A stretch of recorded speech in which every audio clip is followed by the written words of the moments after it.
house. From video game obsessions when the sun's blazing to overly planned playdates, are kids losing out on key development skills when we plan everything for them? Or is this just the world that we live in now? Please call or text. I'm Marjorie Egan. Just over a week into her run for the White House, Vice President Kamala Harris is enjoying wide, by current standards, approval from the American public, with favorability leagues above either Trump or Biden. In his newsletter, The Ink, political commentator Anand Giridharadas makes the case for how Harris could counter a slide into fascism by pushing open-hearted and future-oriented policy. Whether that's how this election will play remains to be seen, but he'll join us to discuss. All that and more ahead. Boston Public Radio, 89.7 GBH, live from the Boston Public Library. Live from NPR News in Washington, I'm Corva Coleman. The acting director of the Secret Service is testifying before a joint Senate committee hearing. Senators are asking about security failures around the attempted assassination of former President Donald Trump. Acting Director Ronald Rowe says it is clear to all that the shooter was able to access the roof where he had a clear shot at Trump during the rally. What I saw made me ashamed. As a career law enforcement officer and a 25-year veteran with the Secret Service, I cannot defend why that roof was not better secured. The deputy FBI director is also testifying. He says the investigation has found a social media account that may belong to the shooter. He says it reveals old comments that seem to reflect anti-Semitic and anti-immigration themes. The Senate is expected to take up bipartisan legislation on online safety for children. NPR's Windsor Johnston reports parents and activists are urging Congress to require social media sites to set tighter restrictions for their platforms and products. Kristen Bride is a member of Parents for Safe Online Spaces. Her 16-year-old son, Carson, died by suicide after he was bullied through an anonymous messaging feature on Snapchat. Carson received over 100 negative, harassing, and sexually explicit messages from his high school classmates who were hiding their names through the anonymous app. And ultimately, the last search on his phone before he ended his life was for hacks to find out who was doing this to him. Senate Majority Leader Chuck Schumer says the legislation is personal for him after meeting with the parents of children who died by suicide after they were bullied or targeted by predators online. Windsor Johnston, NPR News. The number of unauthorized migrant encounters reported last month at the southern U.S. border fell to the lowest level since President Biden took office. Biden has put new limits on asylum and is encouraging migrants to use an app to schedule appointments to make asylum claims. NPR's Sergio Martinez Beltran reports it is an imperfect fix. The CBP One app gives a limited number of migrants the chance to present themselves to a port of entry and claim asylum. There are 1,450 appointments a day, well below the demand. Individuals must be in central or northern Mexico to qualify for an appointment, and the wait is up to 9 months. Most of those who get an appointment are allowed to wait in the U.S. for their slot before an immigration judge, and they can apply for a temporary work permit. A spokesperson for the U.S. Customs and Border Protection declined to say how many migrants are registered on the CBP One app. She said nearly 700,000 have scheduled appointments since January of last year. Sergio Martinez Beltran, NPR News. On Wall Street, the Dow is up about 55 points. This is NPR. Good morning. With the latest from the GBH Newsroom, I'm Henry Santoro. Some of the 134 people arrested at the pro-Palestinian encampment on the campus of UMass Amherst in May have been prohibited from stepping foot on that campus for 2 years. The Daily Hampshire Gazette reports that UMass officials are enforcing trespass notices signed by UMass Chancellor Javier Reyes. Many of those barred from the campus aren't even students at the school. The legendary Alston music venue, Great Scott, is on its way back. This morning's announcement from 44 Communications says the club will reopen 2 blocks up the street from its original location on the corner of Harvard Ave. Great Scott closed in 2020 due to the pandemic. That location is now a Taco Bell. The new location, they say, is on track to open in 2026. Great Scott's new ownership team includes the club's longtime booking manager, Carl Lavin, Paul Armstrong, who produces the Boston Music Awards, and real estate developer Jordan Warshaw. The team says the new location will be 2 separate venues, Great Scott, which will have a capacity of 300, and its longtime sister bar, O'Brien's Pub, which will have a capacity of 75. They say that Great Scott will have state-of-the-art lighting and sound, but the club will also maintain its original grittiness and stay true to its original roots by focusing on community integration. Red Sox Mariners back at it tonight at Fenway, and all eyes on Simone Biles at the Olympics today. She's in 4 floor exercise events. This is GBH News. Support for NPR comes from NPR stations. Other contributors include JTV, Jewelry Television, offering a variety of jewelry designs, from colored gemstone looks to artisan jewelry and fashion jewelry. JTV can be found on local cable systems or at jtv.com.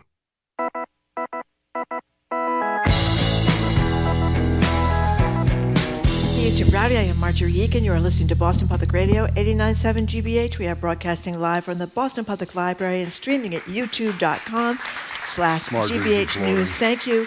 We'll be back here tomorrow with Governor Maura Healey. He's going to join us between 11 and noon, taking our questions and yours. And if you come down to the Boston Public Library, maybe you can get to ask her one yourself. Hi. You know what I like about your applauding for yourself is you do it very subtly, by the way. Do you know you don't do it right in front? No, you don't do that. Okay. You do it like low to the side. I'm trying to sneak. So people on YouTube, watching on YouTube, don't know. It's underneath the desk. Trying to fool them. In any case, you do it beautifully. So all throughout the summer, Boston shuts down thoroughfares across the city to pedestrians access for a day. By the way, I forget, who's responsible for the Open Streets program in Boston, by the way? I think that Jim Browdy would claim that Jim Browdy is responsible for the Open Streets program. Others would say it might be Mayor Michelle Wu. Well, actually, it preceded her. It was Mayor Walsh. And who convinced Mayor Walsh? He opened Newbury Street. Thank you. Who convinced him to do it? That would be Jim Browdy, Thank of course. you very much. But Mayor Wu, credit where credit is due, has expanded way beyond Newbury Street. She's gone to all the neighborhoods, which is absolutely terrific. So vendors line the streets. The whole neighborhood comes to life. They come out for a stroll. And while this is great for families and community, it's largely this one-off experience. We're opening the lines to ask you whether we lost our ability to free roam, to play in the streets, not just any street, but specifically the street in front of your house. We're inspired by a wonderful piece in The Atlantic by Stephanie Murray called What Adults Lost When Kids Stopped Playing in the Street.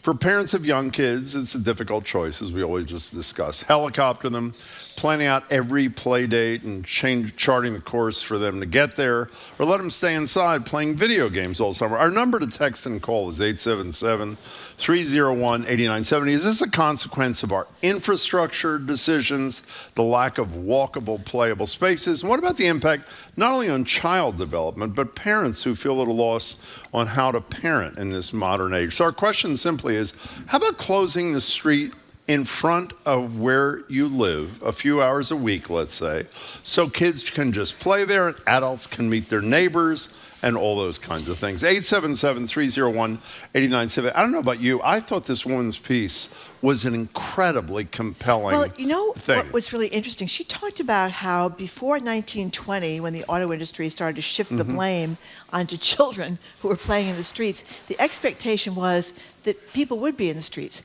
Kids would be able to play in the streets, and if you were a driver, you better watch out for people in the streets because they were able to go play in the streets, particularly in more crowded, like urban areas where there's not a lot of big backyards. But then the auto industry shifted blame to kids and they their parents. Yes, and they said that if a child's going to use the street, it's only when there's no cars, kind of thing. So these two women got together and they closed down their street. And I think at the beginning they were doing it once a week during the week. So kids would come home after school and instead of hanging around the house or getting driven to soccer practice or something, everybody kind of went out and played. And a lot of psychologists have talked about how this is great for children to learn to play without adults. But as you just pointed out, it's great for adults, right? To be able to know their neighbors. How many times have we talked about how nobody knows their neighbors or doesn't socialize with their neighbors anymore and stuff? So I think it's kind of a neat idea, but you have to get organized about it. You have to get the neighborhood buy-in and decide we're shutting down the street. You have to have people at either end of the street to make sure nobody comes through, and then you just have hours at least once a week or even more when nobody can drive through. By the way, it's totally possible. I don't know what it's like in Brookline where you live, but in Cambridge where I live, if people on a street decide to do a street fair on a Saturday, like in the summer, you apply to the city, and I think in the 100% of the times they shut down the streets. So this is just a different purpose. And the notion that you don't have to go somewhere, you don't have to get in your car to go to Newbury Street or whatever it is in JP, Center Street, or whatever they close. I love the idea. And the inconvenience is minor.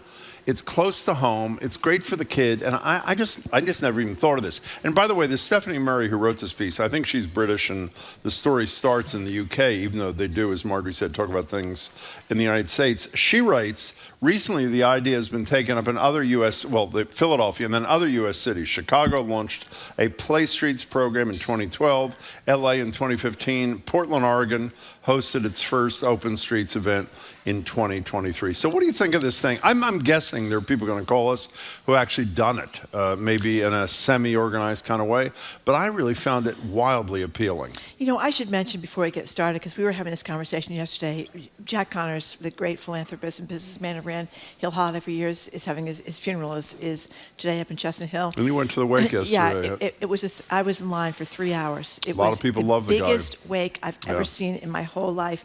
But I was standing around with some other people who have young kids and preschool kids and older kids. What is the thing everybody talks about all the time? How to keep their kids away from tablets and cell phones, and less so TV, but just those getting hooked on.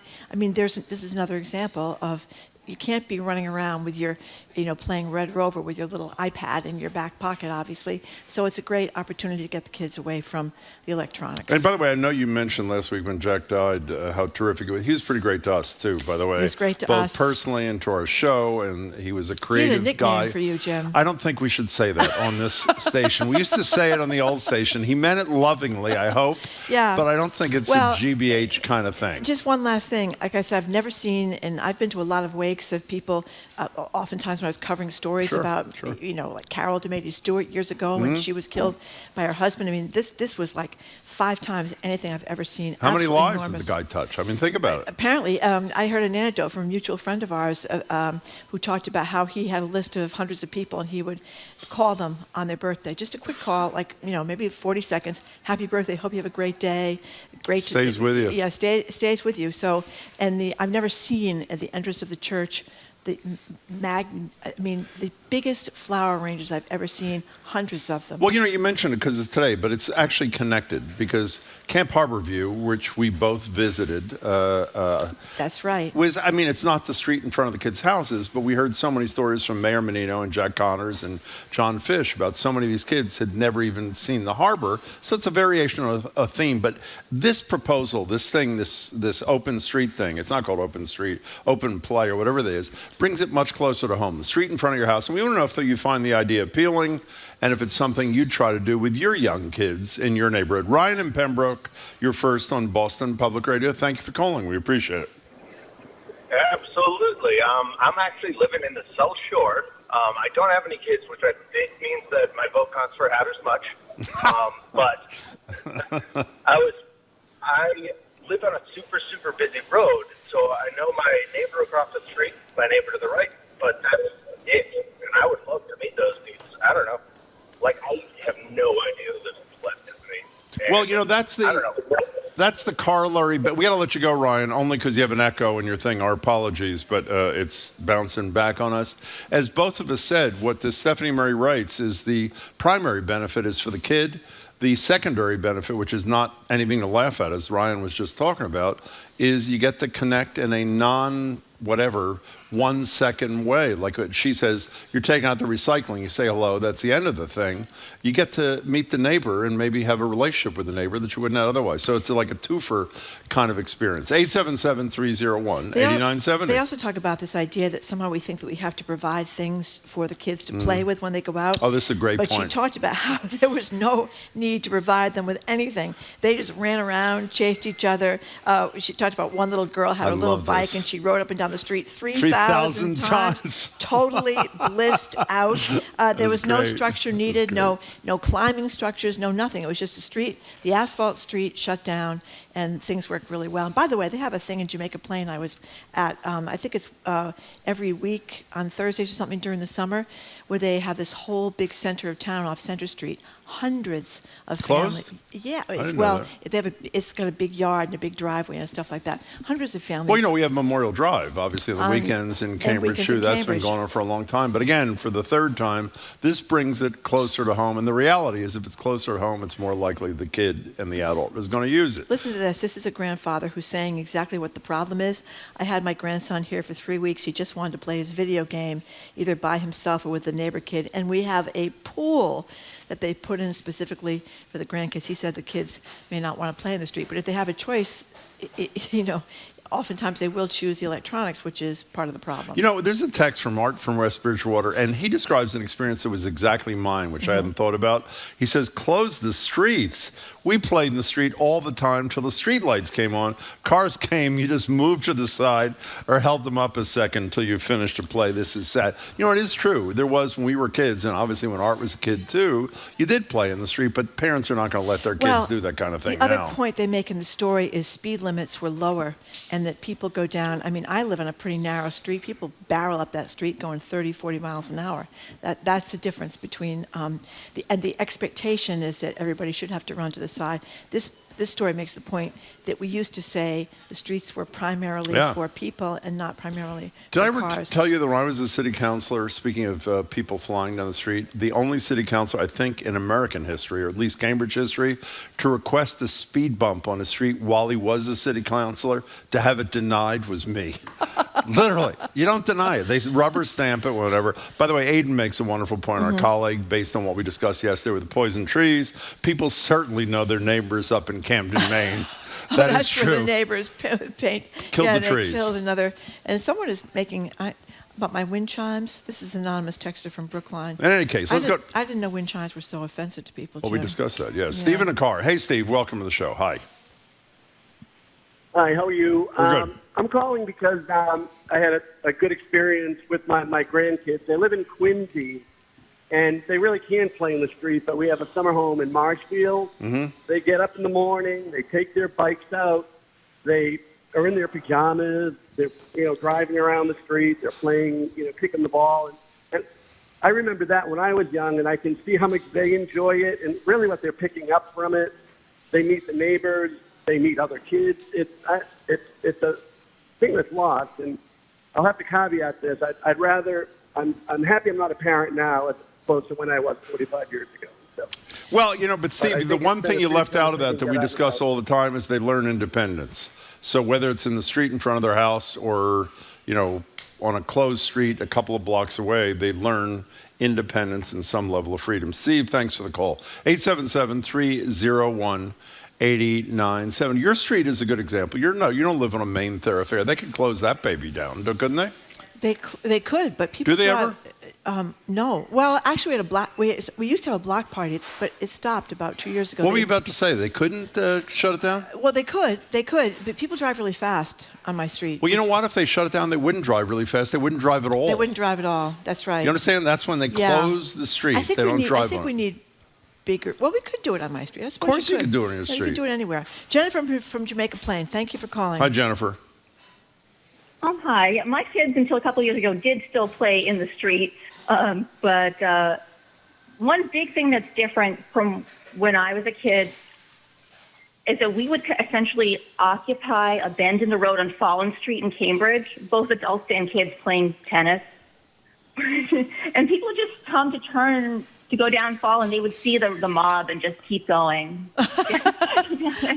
They wouldn't bother trying to get down our street. Well, it's Jennifer, the woman who wrote the piece in the Atlantic mentions a situation like that where there just becomes a de facto street closing by virtue of its use by people like you described when you were a Cambridge resident. So, we could get to that space too. But for right now, I think for parents to feel secure, they should shut them down. Jennifer, thank you for your call. We appreciate it. 877-301-8970. Does this appeal to you, or you seem to be hugely. lukewarm? No, usually. Well, you're making ridiculous excuses about your own street. Your own street is the perfect place to do this. Well, it could be. Well, so could your street, Jim. Why are you picking on my street? Well, because I said I would be willing to do it on my street. I'm ready to have it done on my street, are? too. Yes, I absolutely am. Are you gonna lead the charge on your street? Do you have a lot of kids living on your street?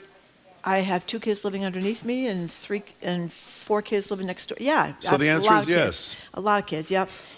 They're not, by the way, the people living beneath you are not the ones who carved your pumpkin without your permission. No, they left. They moved, thank goodness. They're in California now, so I hope they're not listening to me criticizing constantly for carving the pumpkins. Here's Steve in Boston who says, I have family in Italy. Almost every European town has those bollards, if you pronounce that right, that can be raised or lowered to close off streets for certain times. I can't believe we don't use those here in a place like Hanover Street in the North End. Oh, my God. I don't think you could do it there. I mean, the fighting over Hanover Street in the North End has become very ferocious. But in any case, he's suggesting they could do deliveries in the evening or the early morning and close the street. You can't even get people eating outside on Hanover Street. But I get the idea, Steve. You and I are both quoting for the story in the Atlantic, but our colleague Jamie came up with the best line. It's in the beginning of the piece. He says, this line really struck me, the parent of an almost 5-year-old, meaning his kid. This is a quote from the story. It's 2 women, 2 mothers in the UK, who, here's what they say to each other. They saw entirely too much of their kids. We were going like, why are they here, Rose told me. Why aren't they outside?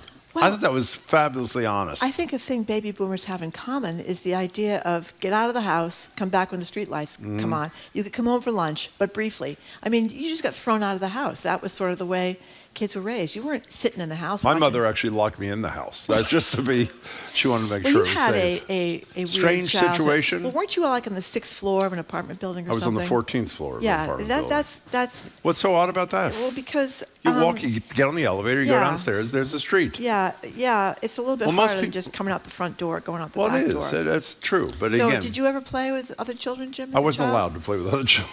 No, by the way, I'm making only slightly joke. My mother was rather protective of me well into my 40s. No, not quite my 40s, but actually pretty close. 877-301-8970. We have a little piece here from physicians who say that research shows kids who spend 2 hours a day outside are less likely to get nearsighted.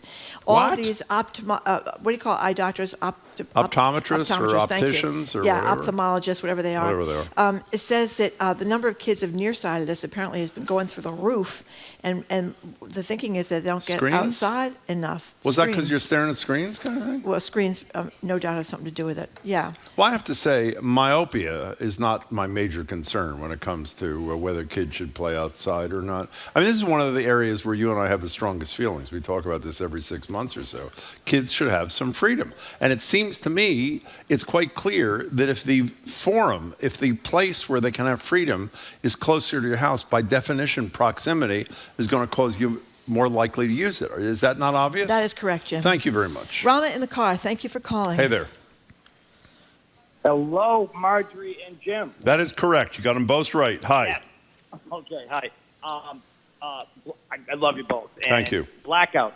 We're all of an age we remember blackouts, right? Yes. And oftentimes blackouts happened not just because of overloads of stuff. They just happened because we didn't have IT. The grid was, what it was. So when blackouts happened, we went outside.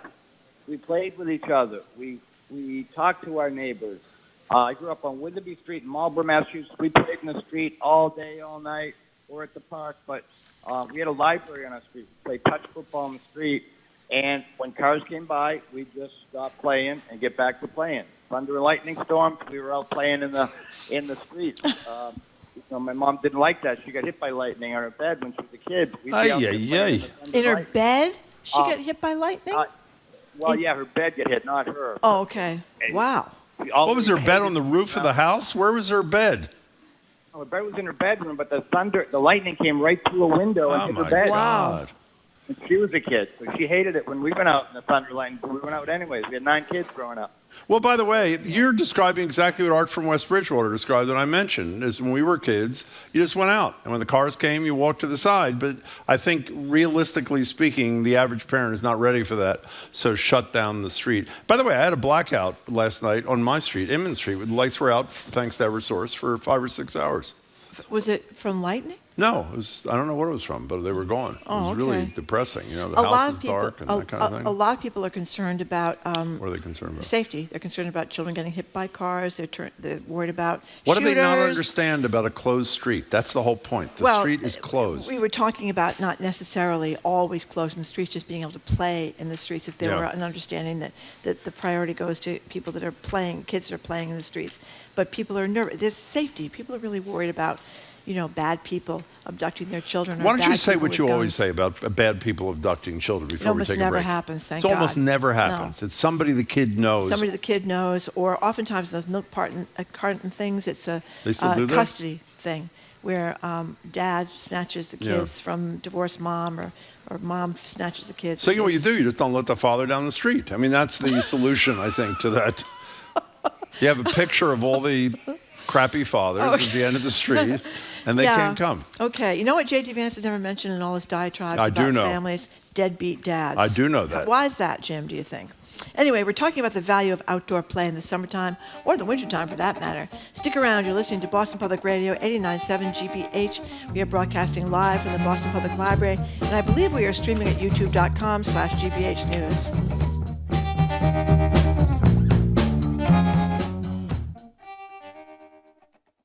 I'm Jared Bowen. Coming up on The Culture Show, how did Martin Luther King Jr. and Coretta Scott King's fight for civil rights make Kamala Harris's political path possible? And Mari Paris Jeffries, president and CEO of Embrace Boston, joins us for that conversation. And Guster's Adam Gardner joins us to talk about the band's new album and summer tradition, the On the Ocean Music Festival. And Kiefer Glenshaw, the musician who's turned playing the cello into an endurance sport. That's today at 2 on 89.7 GBH. Our programs are made possible thanks to you. And the Massachusetts Educational Financing Authority, providing resources and tools to help you navigate the college planning process, including customized plans of savings, loans, and guidance. More information at mefa.org. And the Peabody Essex Museum, where visitors can experience art and culture in real life. Escape the algorithm. You can see what's happening this week at pem.org.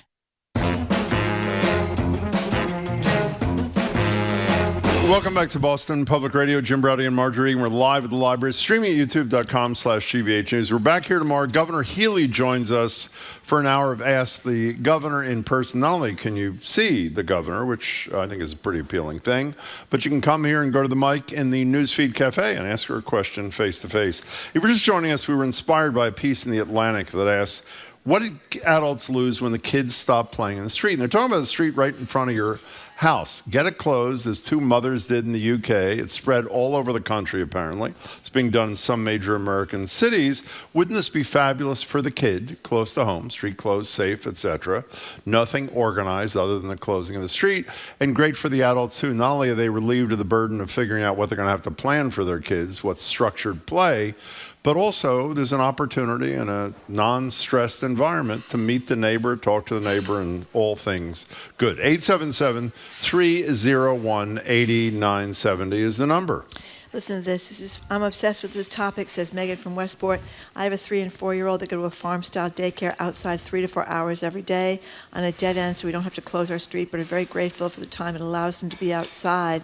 I'm helping them develop skills their entire life, so I trust them to make safe decisions outside playing. I say close the streets and get the kids outside. You know what's great, by the way, about the thing you read about you didn't need from the story, you don't need to provide any specific thing. The kid's riding 3,000 times up and down the street on her bike, and it was blissful and that sort of thing. That's another big deal. It's not only the freedom to be out there, but there's no structure. They have to figure out their own deal, which is really quite wonderful, actually. Yeah, you have to work it out among the friends. When things go bad or things are fighting. And I remember when I was a kid, there were certain neighbors who were always accusing everybody of cheating. No matter what the game was, baseball, kickball, you always knew they were going to. They were? Yeah, they were. We didn't like them. What was that about? They just didn't like to lose. They were always. They were. So what'd you do about that? They turned out to become Trumpsters in their own. They did? Absolutely. Well, there you go. Lydia from Ipswich, thank you for calling. Hey, Lydia.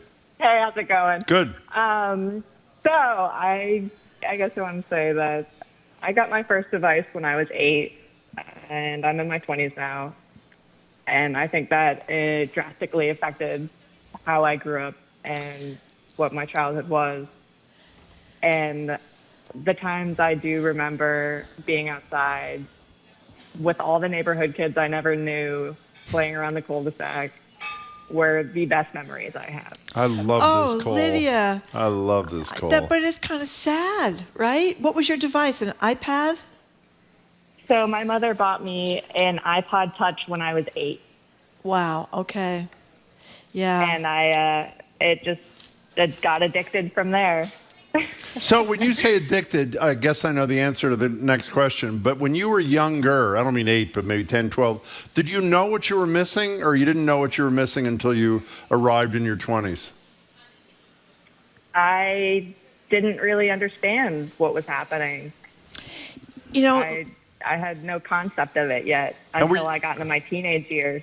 And were your parents, did they give you the device and keep you off the fun in the cul-de-sac because they were worried about your safety, or what was the motivation, do you think, Lydia? My parents sheltered me a lot. Yeah. I wasn't really allowed to go out. And so I think that kind of was to help facilitate that a little bit more. They didn't want me in the world. Well, Wow. I'll tell you, I lived a not dissimilar young existence. Lydia, we are thrilled that you called. Call us again. That was a great Lydia, one. you're only in your 20s. You have a few years before you get to be as old as Jim is, so maybe you can ward off the worst, No, but that is a fabulous it's a great call. What a cautionary tale for the scared parent and the impact that has on the kid. How many times do you hear this from people with young kids now? I can't get the kid off the iPad. I can't get the kid off the phone. I can't get the kid away from the video games. It's an epidemic, and I think it is sad. Joshua from Watertown, thank you for calling. Hey.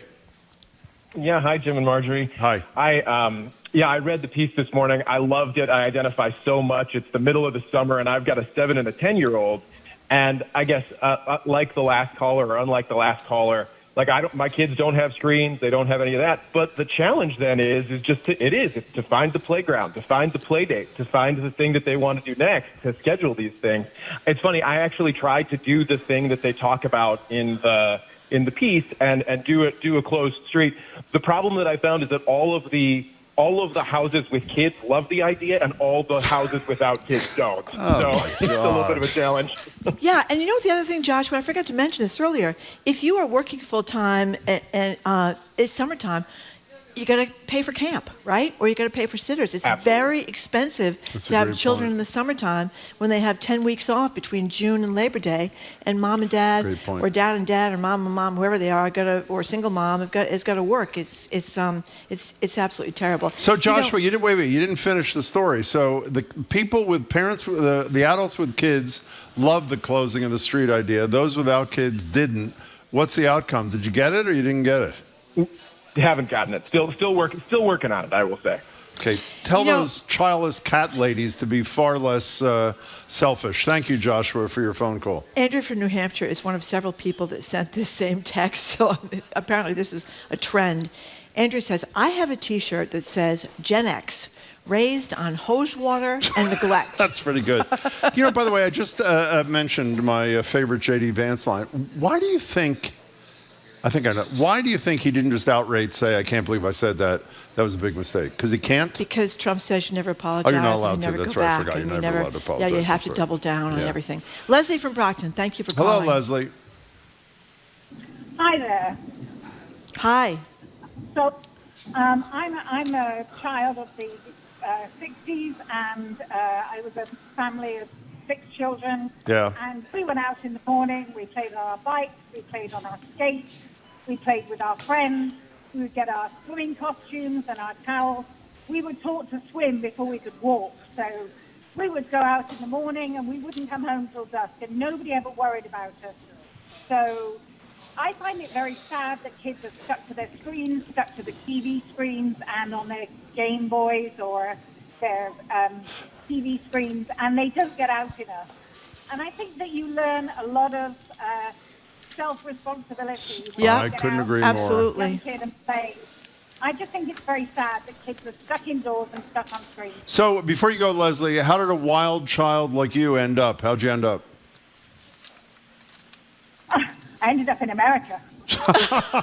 I guess that's an answer to the question. Leslie, thank you much for the call. We appreciate it. Okay, we are done. That's all the time we have. Thank you, as always, for your calls and texts.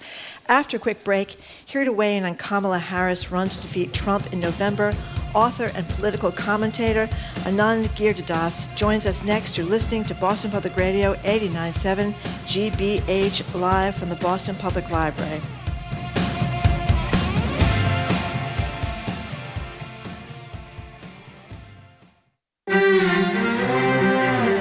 Train commuters in the UK hear lots of announcements like this.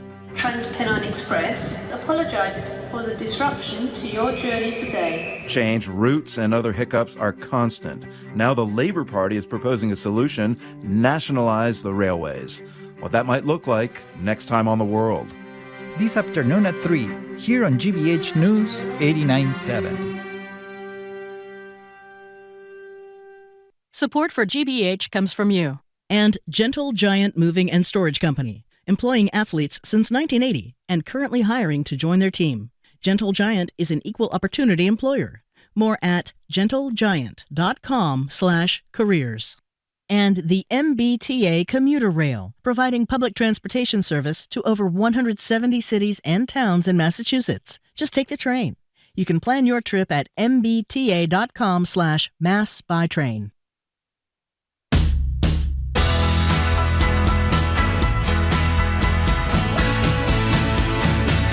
Welcome back to Boston Public Radio. Jim Browdy and Marge Regan. We're live at the library, streaming at youtube.com/GBH News. We're back here tomorrow.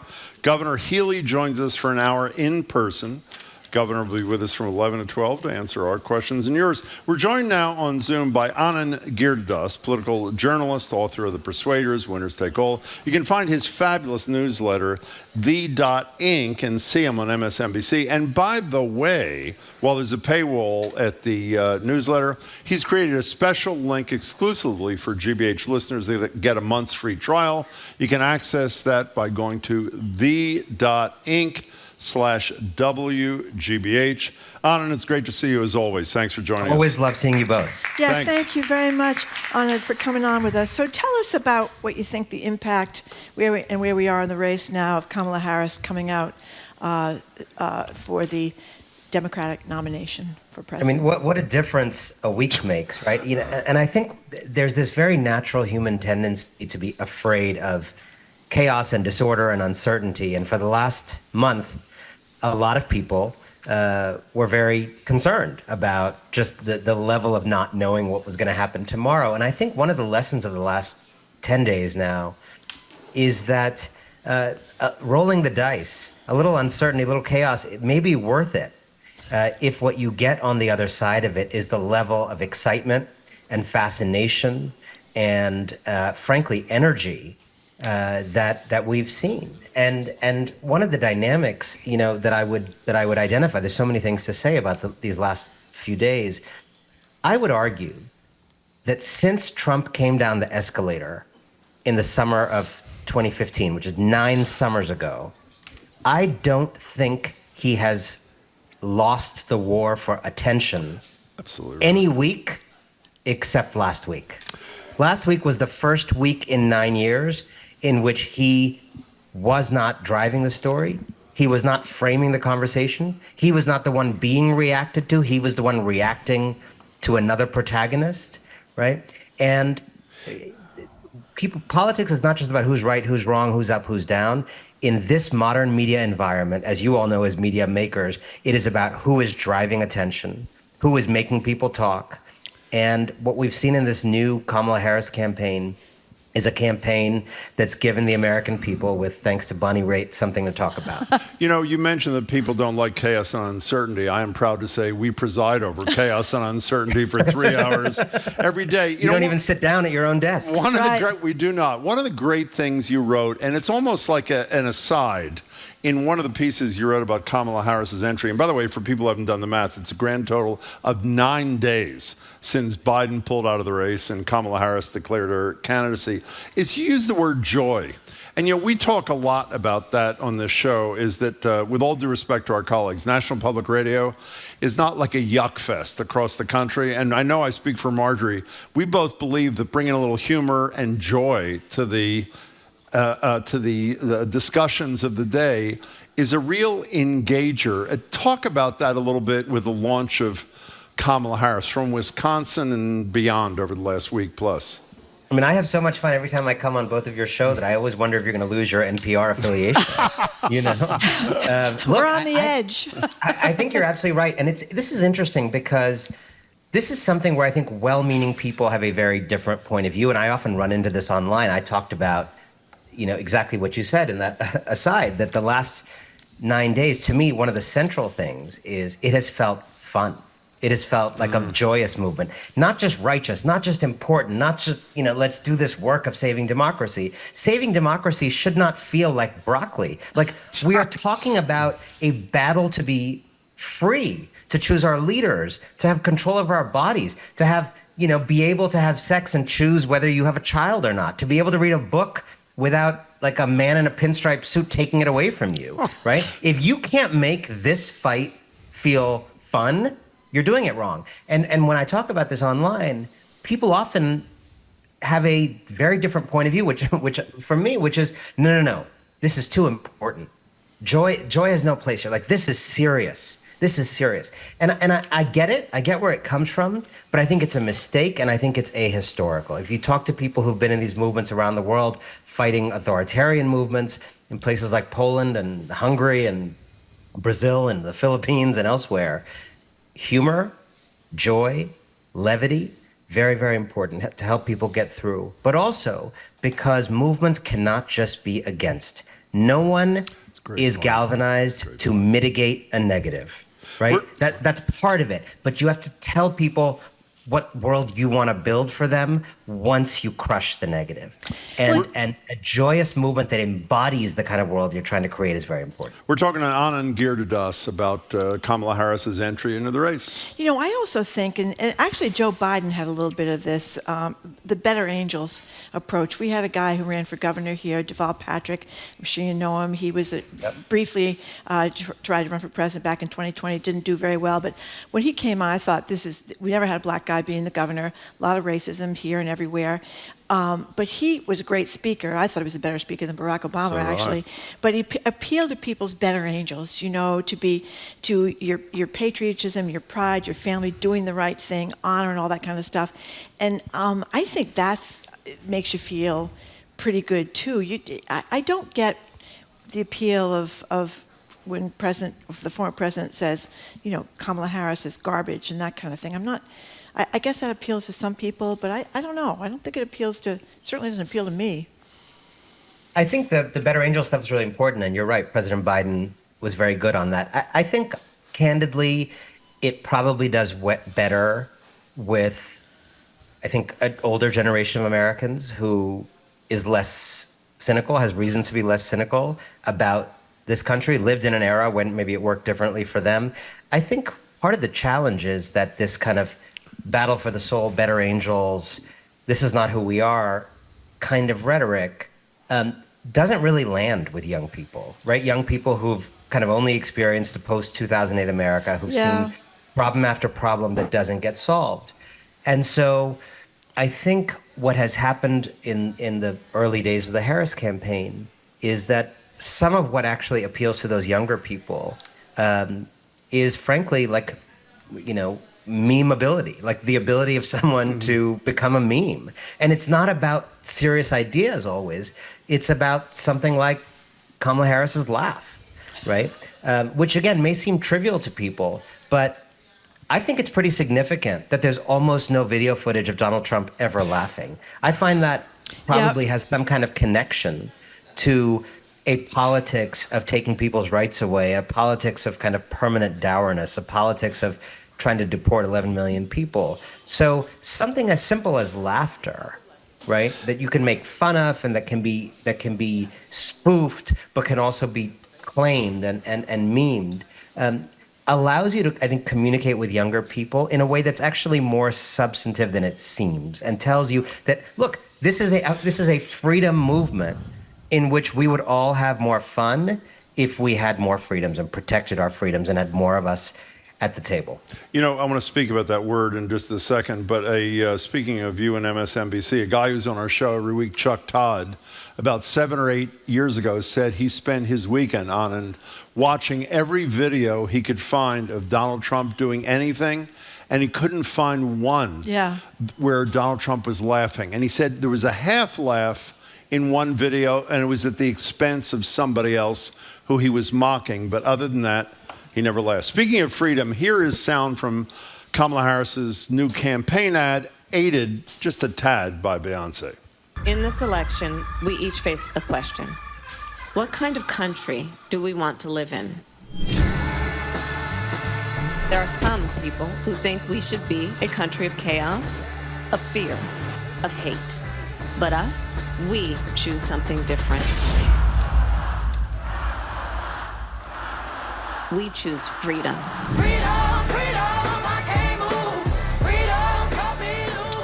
By the way, Marjorie Egan has been saying it for a long time. The Democrats should recapture it. One of your colleagues has too. And didn't you say in your book, The Persuaders, that freedom was the one value that everybody on every end of the political spectrum valued the most?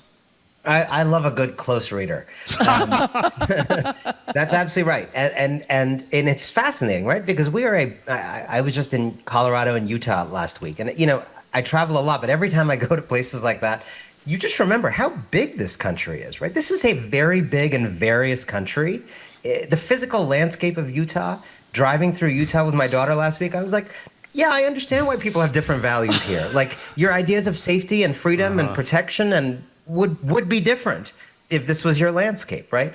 And so we have a lot of different values. Freedom, as you say, when you pull values, it's the only value that center left, center right, far left, far right have in common. After that, it just becomes a total jumble, and people believe in different words. And for that reason, I and many others have been advocating for Democrats to claim and reclaim this frame of freedom, because, first of all, it polls well, and second of all, it is an authentic.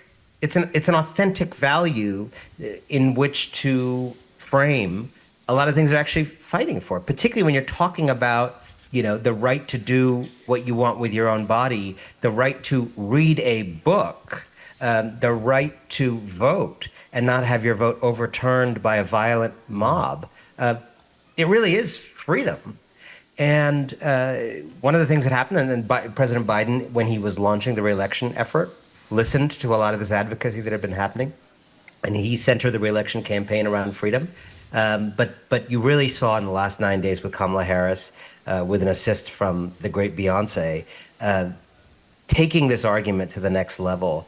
And it's a really smart, savvy thing to do in a moment when the right, which has been harping on freedom for many years, is actually moving in a kind of illiberal direction away from freedom, is talking about restraints on women, restraints on trade, restraint on, you know, what you can read.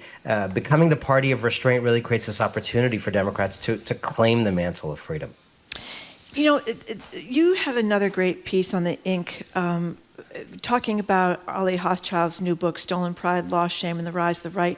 We talked to her back when she did the book about Louisiana. I believe it is the most, or if not, is close to it, most polluted state, with all sorts of people getting cancers from all the fossil fuel production down there, et cetera. But the essence of that book was saying that people wanted the jobs. They were going to put up with the terrible diseases because they wanted the jobs.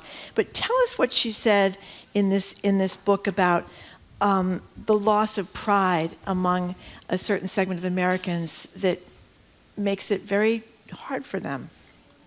You know, she's kind of become She's become the person J.D. Vance thought he was, which is an author who explains, kind of white working class That's great. resentment and malaise in certain kind of red areas of the country. And so this book is in that tradition.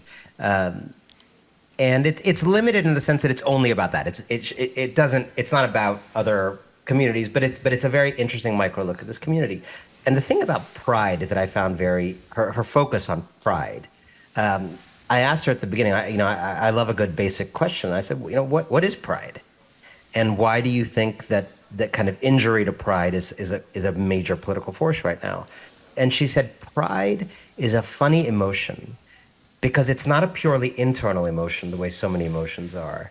It is a kind of social emotion. It is how I feel about how you see me.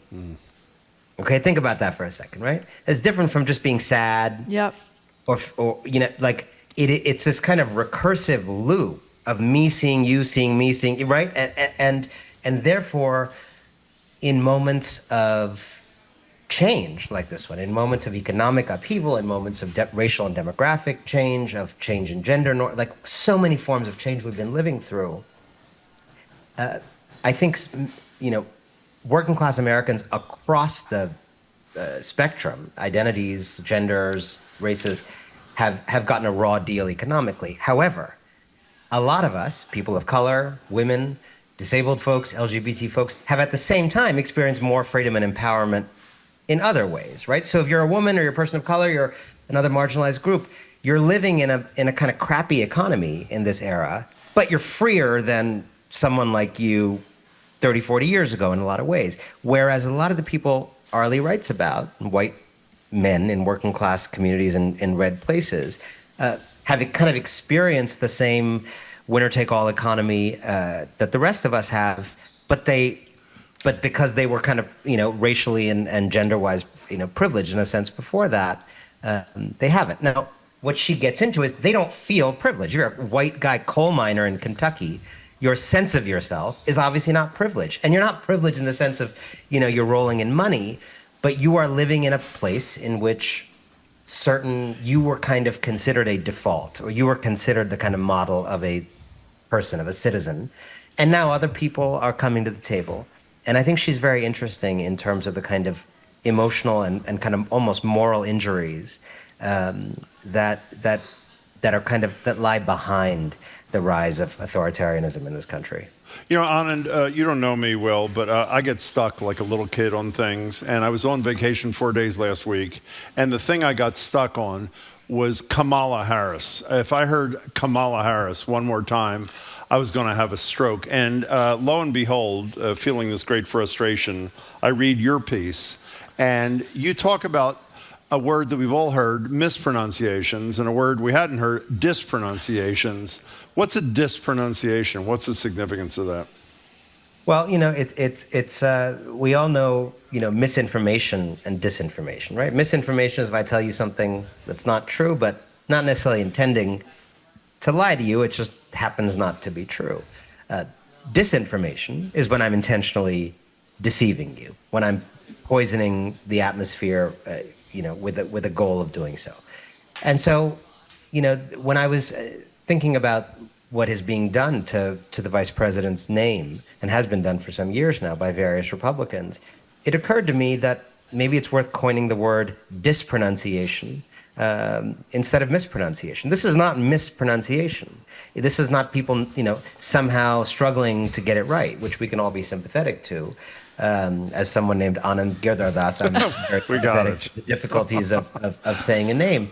But dispronunciation, which I tried to coin in this essay in the ink, is about intentionally saying names wrong, so as to sort of remind people whose country this really is, right? And you've seen Donald Trump do it. You've seen others do it in the past.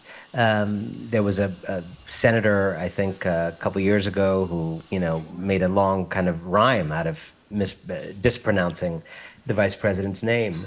And it's interesting because having, had a complicated name for 42 years now, I will tell you, this country is really different than it was when I was growing up. And I'm not sure this is going to work, right? When I was growing up, it was not felt to be important to make an effort around names like mine, right? It was felt like the burden of proof was kind of on you. Like you shouldn't have had a name this complicated if you wanted us to be able to say it right. Teachers in school would say, well, I could never possibly say that. Even telemarketers invading your privacy would say, well, I'm not even going to try. It's interesting. People don't really behave like that anymore. My kids in school, their teachers do not say, well, I couldn't possibly try that. They work on the name off stage when the kids are not there so that they don't ever create a moment in a classroom. This country has evolved. It's very easy to beat up on America. Like, America is hugely different from when I was a kid on these questions. And so I think while you have millions and millions of Americans who've actually evolved and show interest in eating things they didn't eat growing up, saying names they may not have heard growing up, I think you have this kind of MAGA movement that is trying to sell people on a bygone era that they're kind of happy they've left. Yeah, really, things have changed a lot. When we were kids, for example, we couldn't grab women by the you-know-what. Now, if you're rich and famous, you can. Okay. Although, before you get off that, I have a little confession to make. I think I am one of those John Bob mouth people, and I've been practicing all day, Anand. Try to get it. You got it. Yeah, well, I know, but I think a lot of it too has to do with the names you grew up with, the nationalities you might have grown up with. I grew up in a town. Everybody's Portuguese. I grew up with a musician, Tchaikovsky, Shostakovich. I learned those when I was like 6, Portuguese names. But I think it's harder for people as they get older. And I think as trivial as name pronunciation might sound, it does get at, I think, the fundamental thing we should leave your listeners with, which is all of this that we are talking about. The entry and significance of Kamala Harris into the race, the stakes of this election, why there is a movement of white nationalist backlash in Donald Trump's MAGA Republican Party, all of it is because of the project we are engaged in this country right now of trying to build a country made of the world, a country made of all the other countries. It is an awesome project. It's also a Herculean project. It is not something that there's a lot of precedence for in history. And, last thing I'll say is when I was watching the World Cup the last time, and I started doing this experiment, looking at all the different games, and I just started Googling all the names of players from around the world, right? And virtually every name on every jersey from every other country's player was a name I found in the white pages in America. Wow. Right? Wow. There's no name. It's very hard to find a name of any foreign soccer player where we don't have some kind of distant relative of that person here in the United States. It's a remarkable thing. It's a remarkable country. And part of it is learning to adjust to each other and kind of go beyond what we knew how to be when we were kids. Anand, we only have a minute. And by the way, I want to repeat, a lot of what we're talking about was from his wonderful newsletter at the.inc. And if you want a free trial, you go to the.inc/WGBH, obviously for our listeners. In just the final minute, we talked a lot at the time about how the campaign of Kamala Harris in 2020 was failed in so many ways. So I worry to some degree, is the 9 days an illusion because so many people are so happy that Joe Biden, despite the respect they have for him, dropped out of the race? Or is it really about the performance of maybe a different Kamala Harris in 2024? Look, I think in this media environment, this political environment, you have to win the lottery every day to have a good day in politics. Yeah. And so I think it would be foolish to think 9 good days predicts 9 more good hours, let alone 9 more good days. But I think the reason they're having the 9 days is they're doing smart stuff, which does tell me that things are likely. Look, I think that what's going to be really important after the honeymoon of these days is to do what they're starting to do, which is to really build a pro-democracy movement. And people throw around the word movement. We need an actual movement. And you see with these tens of thousands of people on Zoom calls, you see with volunteers signing up, people want to be part of something. They need to build on that. And I think lastly, I think she needs to do what she has been doing, but take it to the next level of not just defending against Trumpism, but offering a thrilling, galvanizing picture of where she would take this country once we put Trumpism into the garbage bin of history. and that means vibes, but it also means a real economic plan to help people so that people materially feel like their lives will be easier, better, and more fun if she wins. Anand, we love talking to you. Thanks so much for your time. Thank you so much, and Talk to thank you soon. for Thanks for having me. Inc., which is a wonderful website. We've been speaking with political journalist Anand Giridharadas, the author of The Persuaders, Winner Take All, and the .inc newsletter, and we've got a deal. A special link for GBH listeners to get a month free trial access going to the.inc/WGBH. Thank you again for being with us. Up next after the new news, Sue O'Connell on the Karen Reed retrial and the Olympics. You're listening to Boston Public Radio. You're listening to Boston Public Radio with Jim Braude and Marjorie Egan. Just ahead, more smart conversation about what's going on in our community. That's right after an NPR news break here on GBH News 89.7. Funding for our programs comes from you. And Morningside Music Bridge, returning to Boston. The summer program shines a spotlight on young classical musicians from around the world, with concerts now through August 2nd at New England Conservatory. mmb.international. Frontline investigates the rise of far-right extremism in Germany, featuring accounts from intelligence officials, politicians, and the far right itself. Watch Germany's Enemy Within tonight at 10 on GBH2. I'm Executive Editor Lee Hill, and you and I are listening to 89.7 WGBH HD1 Boston, online at gbhnews.org. GBH News with NPR.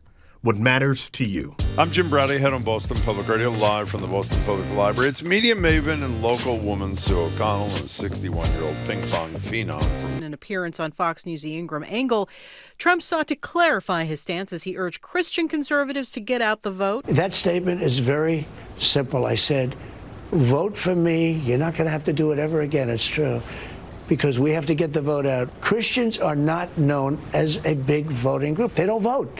And I'm explaining that to them. You never vote. This time, vote. I'll straighten out the country. You won't have to vote anymore. I won't need your vote. Host Laura Ingraham repeatedly asked Trump to clarify that if elected, he would respect the 4-year term limit. But in the interview, Trump did not appear to specifically confirm that point.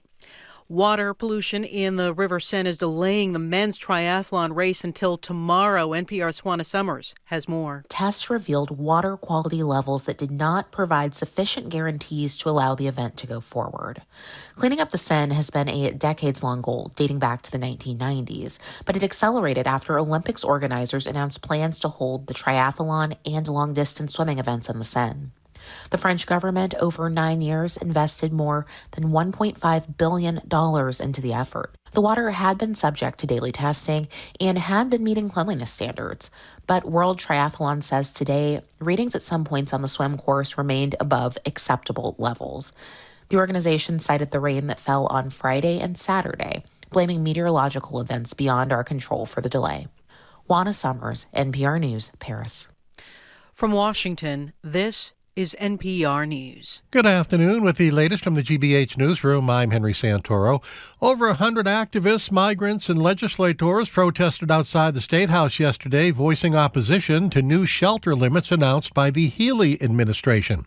State Senator Liz Miranda of Boston said the new rule imposing a 5-day limit on migrant families staying at overflow shelters is not realistic. 5 days is not enough to find housing and alternative temporary option. Average one bedroom in Boston costs how much? Almost $3,000. I can't afford that. So expect someone in 5 days to be able to enter the system that we've set in place for them to find an apartment. There are currently over 330 families in overflow shelters, and the new time limits take effect August 1st. The Healey administration says the policy is intended to free up space for newly arrived families as the system continues to be overwhelmed. More chunks of that torn blade connected to the Vineyard wind turbine dropped into the ocean yesterday. Earlier this month, that blade broke at the wind farm 14 miles off Nantucket. And now more fiberglass and other debris are headed for shore. The blade maker, GE Vernova, says it was not unexpected. But this latest event comes days after the company said it would inspect every blade on the project. It blamed the cause last week on what it called a manufacturing deviation. The Vineyard Wind project remains shut down in the meantime. And if you do see chunks of that blade in the water, don't touch them. Call the authorities. This is GBH News. Support for NPR comes from NPR stations. Other contributors include Capital One, offering their premium travel card, Venture X. What's in your wallet? Terms apply. Details at CapitalOne.com. And listeners like you who donate to this NPR station.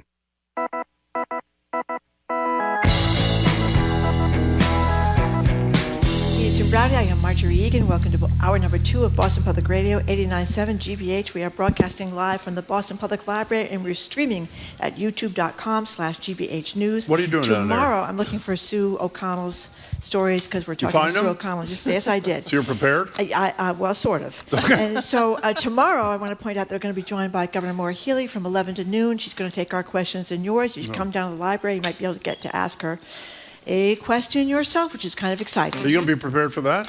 Well, let's hope so. Okay, fine. In any case, we are joined now at the library desk by our favorite local woman. That'd be media maven Sue O'Connell. Sue is the co-publisher of Bay Windows and South End News, co-host with Corey Smith of NBC 10's Boston's at Issue. Whoops, NBC 10 Boston's at Issue. Did I get that right that time? Yeah, it's close enough. Thank you. Every Sunday at 11:30, follow Meet the Press. And I have bad news for her. She is no longer the only coyote whisperer in our ranks, because the great Jamie Bologna, who does something on our show, saw a coyote, or whatever they're called, in his backyard just the other day. Hello, Sue. Did it chase you, Jamie? Did it go after you? Then it doesn't count. Does not count. Yeah, he's got I'm not even sure he's telling the truth. Did you take a picture and send it to Jim like I do? That's all I do is send Jim pictures of coyotes. He's not answering any questions. I think he made it up. Yeah. So, Sue O'Connell, there's a certain sad irony that the death of a Boston police officer, what really happened to John O'Keefe, may never be known because of the compromised integrity of 3 state police officers who testified at his trial, one of them using these horrible words about the defendant, Karen Reed. There was a mistrial, people may know, in the Karen Reed murder case. So what's going to happen to this supposed retrial in January? So it definitely is a challenge for the Commonwealth when their main investigators, one of them definitely, Sergeant Trooper Proctor, definitely is in bad shape when it comes to his career and his ability, his integrity, all of that. But there are a couple of other troopers on there who also were involved in that text exchange with Trooper Proctor's private phone, where he called Karen Reed a terrible word and indicated that he was already thinking that she was guilty of this. But there are also other law enforcement officers, the Canton Police Department, some first responders, who also may not be the most reliable when it comes to future cases. Because as we know, if you do a bad job, even if you're testifying and you don't testify well, you could be correct, but don't testify well, it doesn't help the Commonwealth in future cases. But in this particular issue with these 3 state troopers, the question becomes at the retrial, which is set for January 2025, if the motions to dismiss are dismissed by the judge that the defense has put forth, will they testify again? And will they be the ones presenting the evidence? Now, the counter to that is that if the Commonwealth believes that their evidence is strong enough, it shouldn't matter, they hope, to a juror, that will be their argument, that even though these troopers acted in ways that were uncivil or disrespectful or all sorts of words, it shouldn't impact that the evidence is the evidence. And that's, I think, what the Commonwealth is going to try to put forward when they bring the case back. If they bring the case, even though they say they're doing it, we don't know that they're doing it. Again, we all remember the O.J. Simpson case, which a brilliant lawyer, Johnny Cochran, turned into a cop.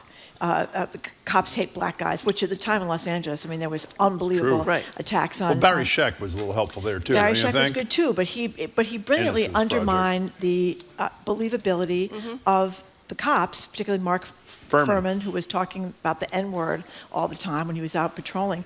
And so I think you could see this same thing happening in the Karen Reed case, where you said they were out to get her. Right.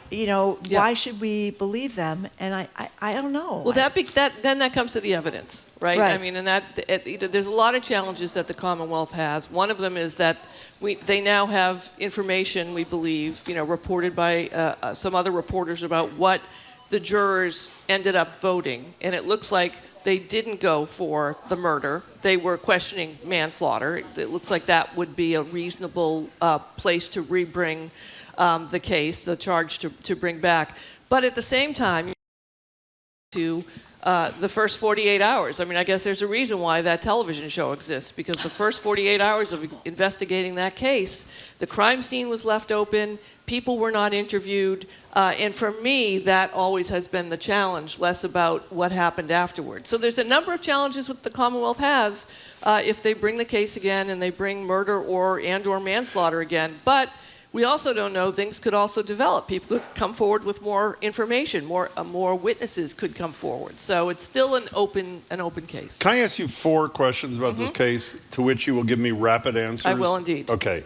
The motion to dismiss, suggesting that the defense has heard from jurors who say there was a 12-0 vote to acquit on second-degree murder in the third charge, and those should be dismissed. When is that being heard? That's being heard in next week, on Monday, I think. Next week, and even though the law is that until there's a verdict, there's not a verdict. Correct. However, some people are saying this may make law if, in fact, the judge allows these jurors to testify. So we don't know. Number 2, do we know what the status of the U.S. Attorney's investigation of the cops is? We do not. So there's an investigation, FBI investigation, into the feds, into the investigation. We don't know what the status is. Thirdly, Proctor, the first one, the cop that you mentioned, has been suspended. There's still a proceeding pending which could lead to his firing. Correct. Okay, and finally, Aidan Kearney, Turtle Boy as he's called, he's got an independent trial around witness intimidation and other things. When's that happening? That has actually been slow crawling through the system for a number of reasons. I'm not sure when. But that is a pending trial. That's still happening. Okay, enough of that. And by the way, I want to say what Marjorie has said in the past. I don't know if you said it on the air or not. One of the crimes of this crime, not only is that it may never be solved, but that it's almost like O'Keefe is a forgotten person in this. There's so much focus, pro and con, Karen Reed, that the guy who lost his life, who sounds like he's a pretty terrific guy and a pretty terrific uncle and a pretty terrific friend, we barely talk about. Yeah, and he appeared also to be an exceptional police officer on the Boston Police Force, and again, this is I get hammered for this on a regular basis, because as often as I say, John O'Keefe is not centered in these conversations.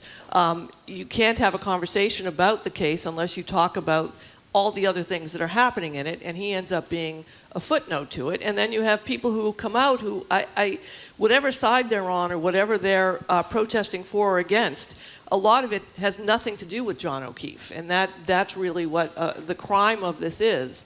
And had the Canton Police and the State Police responded properly within the first 48 hours, we would be having a different conversation today. We're talking to Sue O'Connell. So let's get to something that, at least some of it is better news. The Olympics. NBC 10 is covering this. It's been great coverage every night. It's on Paramount Plus or whatever that is. Peacock. Excuse me, Peacock. No, it's one of those P places.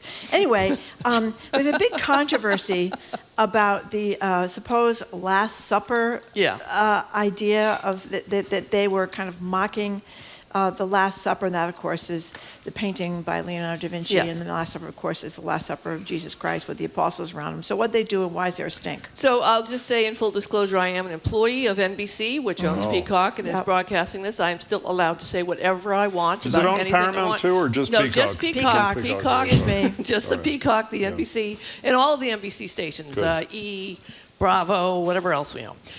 Watch Trenny on E and on CNBC on the weekends. Right. That's right. Go ahead. I thought the opening ceremony was terrible. and I love the Olympics with all of my heart until they got into the stadium, like the passing of the torch. This whole going down the river, I thought like I had an LSD flash. I was in the office watching it on the big screens, and I was like, what the heck? Why are we, what is, so I think it was terrible. May I just interject one thing? Please do, it's you your have show. These massive boats with the American athletes on it, the Australian athletes on it, the Chinese athletes. Then you have like Trinidad and Tobago, and there's little rowboats. What's wrong with that? It was weird. I mean, I know you see the small groups of athletes when they're marching in, but somehow having the small groups of athletes in little teeny tiny boats. We should give them a big boat. Yeah. Even if there are only 5 of them, we should give them a big boat. I had no idea what was happening. By the way, your boss just texted he would like to talk to you right after the show. But a lot of people have said, you said they were unhappy with the opening ceremony. It is what it is, and they're the French, and, I'm sure they're smarter than we are. I have no idea what they're doing. Big boat too. However, the part that people got the most upset, although I do love people complaining that at one point they had this pre-recorded piece of a threesome, like these young people meeting in the library, I think 2 guys and a girl, and they all went off because they were in love, and people are like, why is France celebrating a menage a trois? Because it's France. Because it's French. Exactly. We don't say threesome, do we? No, we say don't. menage a trois. They invented it. Right. They invented it. Okay, number one. Number two, the part that people are freaking out about was this segment where people were at a dinner.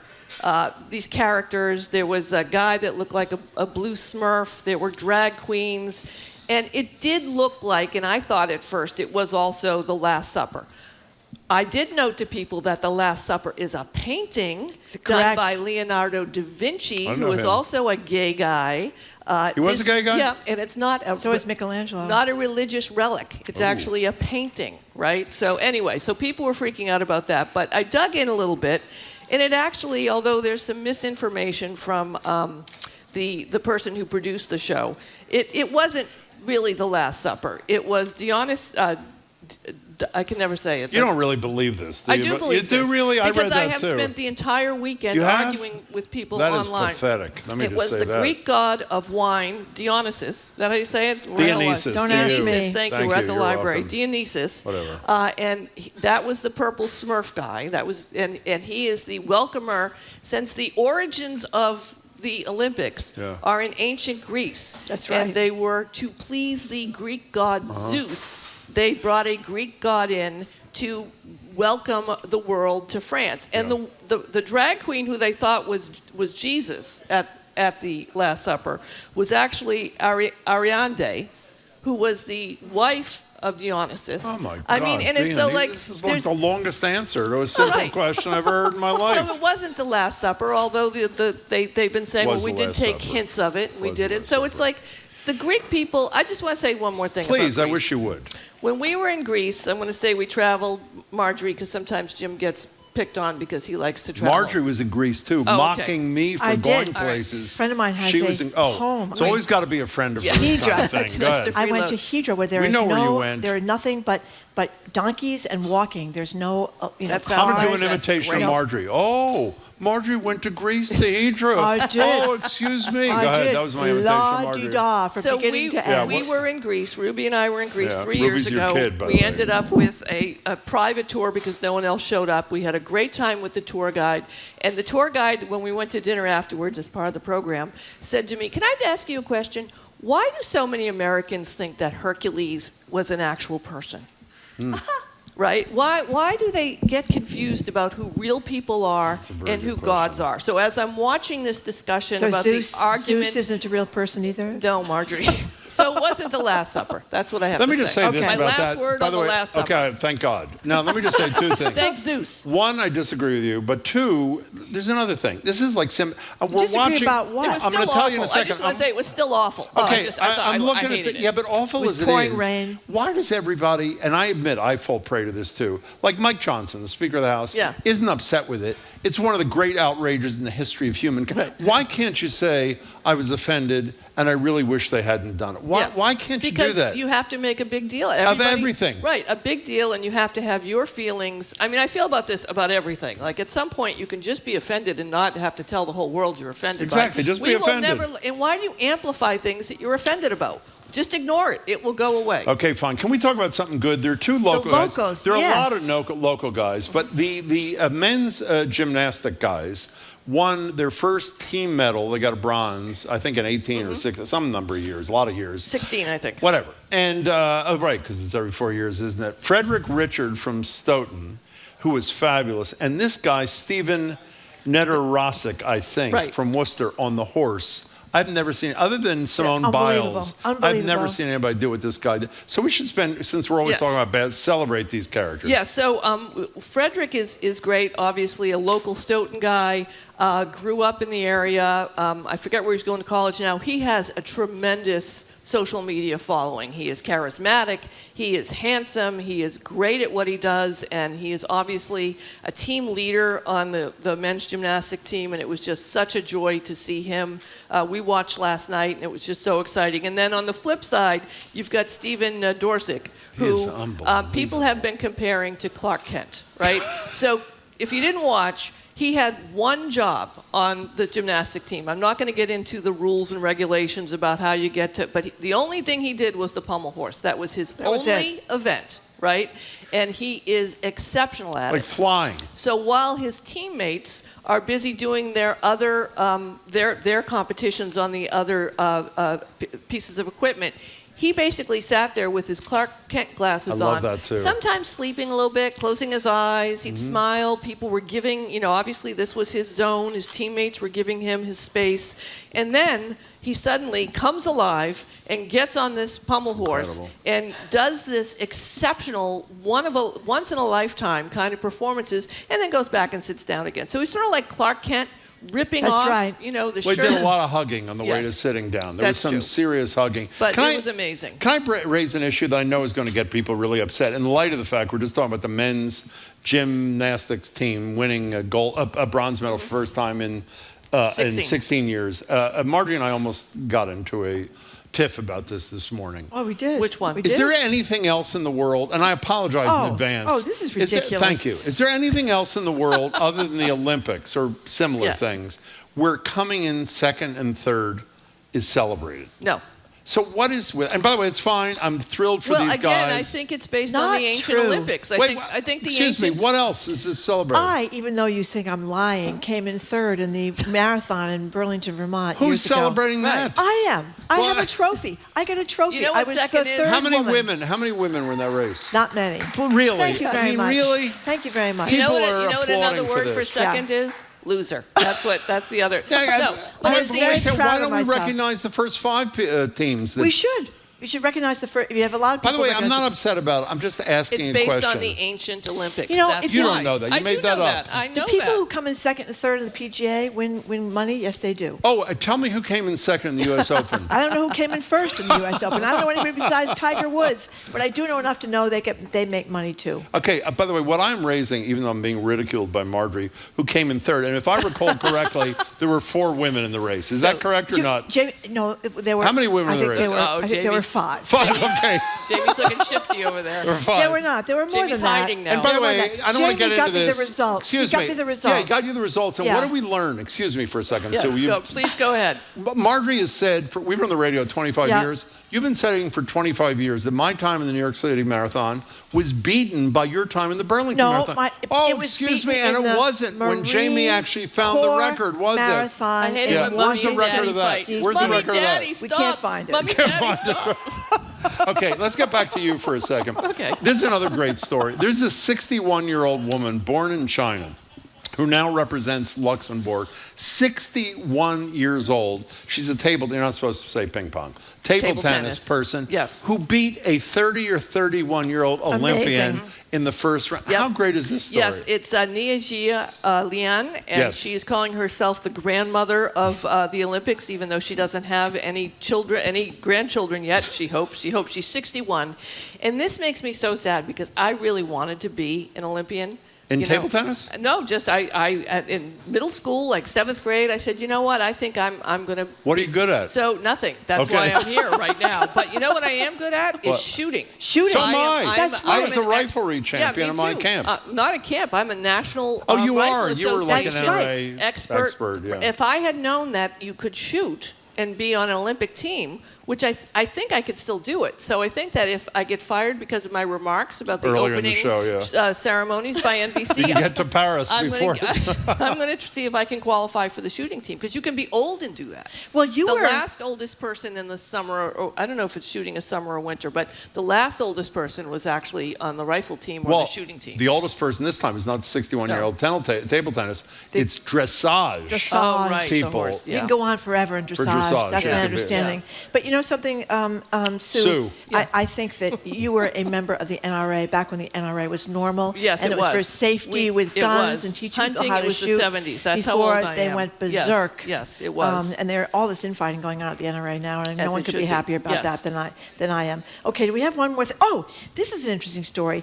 These Olympians who are so talented end up doing stuff online to make money. I like how you say that, stuff online. They have accounts on OnlyFans. OnlyFans. Yes. So first I want to say this, because every now and then on the X, someone will start asking me a question repeatedly, which I'm ignoring, and I say, I don't get paid by you to answer this question. If you want me to start an OnlyFans account, you can ask me a question and pay me to answer. And they immediately think I'm going to be doing it nude, right? OnlyFans is not just about nudity and porn and sex. Mostly about nudity. Mostly, but you can also learn to cook. And some of these Olympic athletes, what are you talking about? There are cooking accounts on OnlyFans. You've seen a cooking account on OnlyFans? They're naked, is the person but it's still cooking. And you can't stand too close when you're sizzling the steak on the grill. But nonetheless, these Olympic athletes don't make a lot of money, and they often don't. the majority of them... Except in the huge sports. Where, right. But the majority of them, we don't know who they are. Snoop Dogg is actually supporting a team. He's donating money to support them. Flav, everybody is. And what they've done is these athletes have found that if they go on OnlyFans and they have suitable for work content, meaning they're just posing, they're just taking pictures, people are paying them for that. Now, I'm all for it. I think it's fine. Because for years, we have exploited images of these athletes for free. We take it. Whose business is it? If they choose to do it, I totally support that they do it. It's just that because it's OnlyFans, people tend to interpret that as it being not suitable for work or sexy when they're just posing, showing their feet. People love feet for some reason. I'm not sure what that's about. This story about you're OnlyFans. Laughing. I see you laughing over there in the audience. It talks about a woman. It doesn't say which sport she was in, unless I missed it. It does. What was Keep going. There's a picture of her later. She was speed skating. Speed skating. Okay, she's a beautiful young woman with a beautiful figure. Top 3 in the world, she said. And the funding for people like her has not changed. It ends up being like $36,000 a year. You cannot get far in the United States of America or in her home country of Great Britain on $36,000 a year. So she's doing these things on OnlyFans, and they're mostly in clothing. They're just not posing. Naked. They're just sexy poses. Yeah, so excuse why me. not? How do you know that, Marjorie? Because I read the story. Did you check out their sites? They're cooking. Well, apparently you did, Jim. Well, apparently so I did. Tell us. Apparently I did. Yeah. And let me some of them are unclothed. Let's put it that way. Okay. Unclothed. When I open my OnlyFans account after I get fired for the remarks I made about the opening games, I will be shooting my rifle as an expert status, but I will have clothes on and answering your direct questions about politics. I like that. Okay, as we know, the Olympics were originally everybody was nude. So, And greased up. Did you ever read that? Greased up. Greased up. They were greased up in grease and naked. I know, it's incredible. Well, these people... Lee is so excited to follow this. Yeah. Lee Pelton. Can I tell you something? The difference, people ask us what the difference between commercial radio and public radio is. Yeah. On commercial radio, where we spent, I think, 13 years, yes, we talked about naked Greek athletes oiled up all the time. Probably all the time. Yeah. We barely mention it in 11 years usually here. when I was on, too, if I recall correctly. I think so. Remember when you set me up on that date? Do you remember you set me up on a date? We did? Really? Yeah. What do we do? Well, let's hear about that. Oh, do we have? No, we have 30 seconds. Did it go well? You have a minute. Go ahead. Did it go well? I don't know. I'm still single, am I still not? Single, okay. We did set you up on a date? Yeah. With a listener? It's a long story, Jim. We don't have 30 seconds. When can you tell it? Why don't you tell it on your OnlyFans account? There you go. People can pay. With your gun. My rifle. Not your a long gun. Rifle. My long Mossberg rifle. bolt action 22. So the Olympics overall, Love it is a great diversion, is it not? It's great. We wonderful. watch it every night. Watch it's every a night. family Me too. thing, Yeah. and I love the highlights. There's a picture that two of my favorite people, even though I don't know either, in terms of their interface with the public and their talent. There's a photograph that was sent to us by a friend of ours with Shaquille O'Neal, who's at the Olympics, standing with Simone Biles. Yeah, and it is just, I mean, it's really, two of the greats with huge personalities, not to mention skills. It's really a classic Well, how kind of about thing. Simone Biles? I mean, She's amazing. The difficulty level is so above everybody That else's. she doesn't have to stick the landing. Yeah. She is Listen to her, so stick the landing. Stick the incredibly landing. talented, and the difficulty rating is so high. Landing is the least important part. That's so right. it's amazing. By the way, if I injured my calf, which she learned about right before she did the floor she was exercise, limping. I'd be on out 3 disability. weeks. Are you kidding Exactly. me? I can't. I mean, it's not. I have a hangnail. I can't. And go by the to work. way, we rarely promote these kinds of things. Their finals, I think, are today. And watching this Fingers woman, crossed. they're all great, but she is And like there's a great documentary on her There is? about her on Netflix too, talking about her family, her travails. No, the issues she dealt with, the twisties, and how she dropped out, and people gave her a really difficult time. And here Well, she she is was back pretty again. honest publicly She about was very mental health honest about issues, it. which is tough. So if we go to OnlyFans, we'll see Sue O'Connell. sticking the landing. Sticking the So landing, to speak. so to speak. That has a Closed. separate meaning Fully on closed. OnlyFans. Exactly. Sue, it's nice to see you. rifle. Thank you very much. Thank you. Sue O'Connell. We've been speaking with our media maven, Sue O'Connell. That's She's correct. co-publisher of Bay Windows and South End News and co-host with Gory Smith of NBC 10 Boston's At Issue every Sunday at 11:30 following Meet the Press. And obviously, in case you don't know, NBC is where you can catch the Olympics as well as on Peacock. So you got it right that time. Up next, the Boston Foundation's Lee Pelton is here.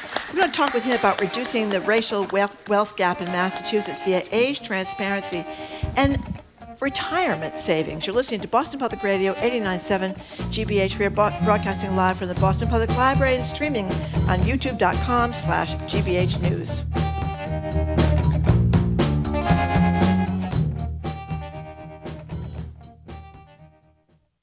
In 1974, about 7% of Boston public school teachers were black. As part of the desegregation mandate, the court ordered that number to be no less than 20%. 50 years later, it's incredibly frustrating that we are still having these conversations. Critics say the district is still struggling with hiring and retaining black teachers. The progress that we were promised and have been fighting for has not been realized. I'm Esteban Bustillos. Boston Busing at 50, tomorrow on GBH's Morning Edition. Our programs are made possible thanks to you. And Hebrew Senior Life, a Harvard Medical School affiliate, empowering seniors to reach their full potential with a wide range of services. You can discover senior living, healthcare, aging research, and more at allweareforyou.org. And Rockland Trust Bank. Their team is dedicated to bringing the vision of your business to life, providing support and advice tailored to your specific goals. Rockland Trust Bank, where each relationship matters. Member FDIC.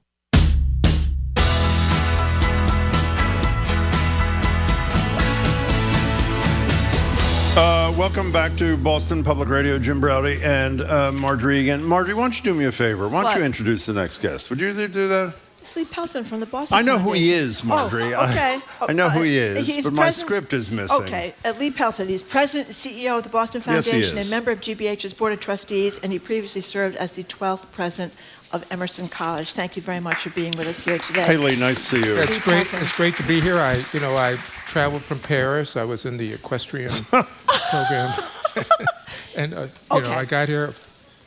Not a lot of sleep. So. Not a lot by of the way, sleep. before we I leave know, that, we've it was talked about amazing. how fit you are. Were you an athlete when you were a kid? Yes. What'd you do? Track or something? Everything. Did you really? Yeah. Well, don't be shy. Just tell No, them what'd you do. Track and field. Were you any good? Moderately. Played No, basketball, played football. You did? Yeah. You played football too? Ran marathons. I didn't know any of this. Yeah. Who do you Be think? a little more sharing. Who do you think could go faster, me or him? That's a tough call. When we were young. When we were young. When we were Okay, young. fine. Thank you. Yeah, we're not doing any marathons now in our old age. But anyway, Lee Pelton, let's talk about the arrival on the scene and the presumptive Democratic nominee, Kamala Harris. What do you think? Well, she's obviously off to a very good start. She's got these various groupies that are really enthusiastic. She's got the black women's group. She's got the white dudes group recently, and others. Do you know her, by the way? I've only met her once, Yeah. but that's social. Okay. So,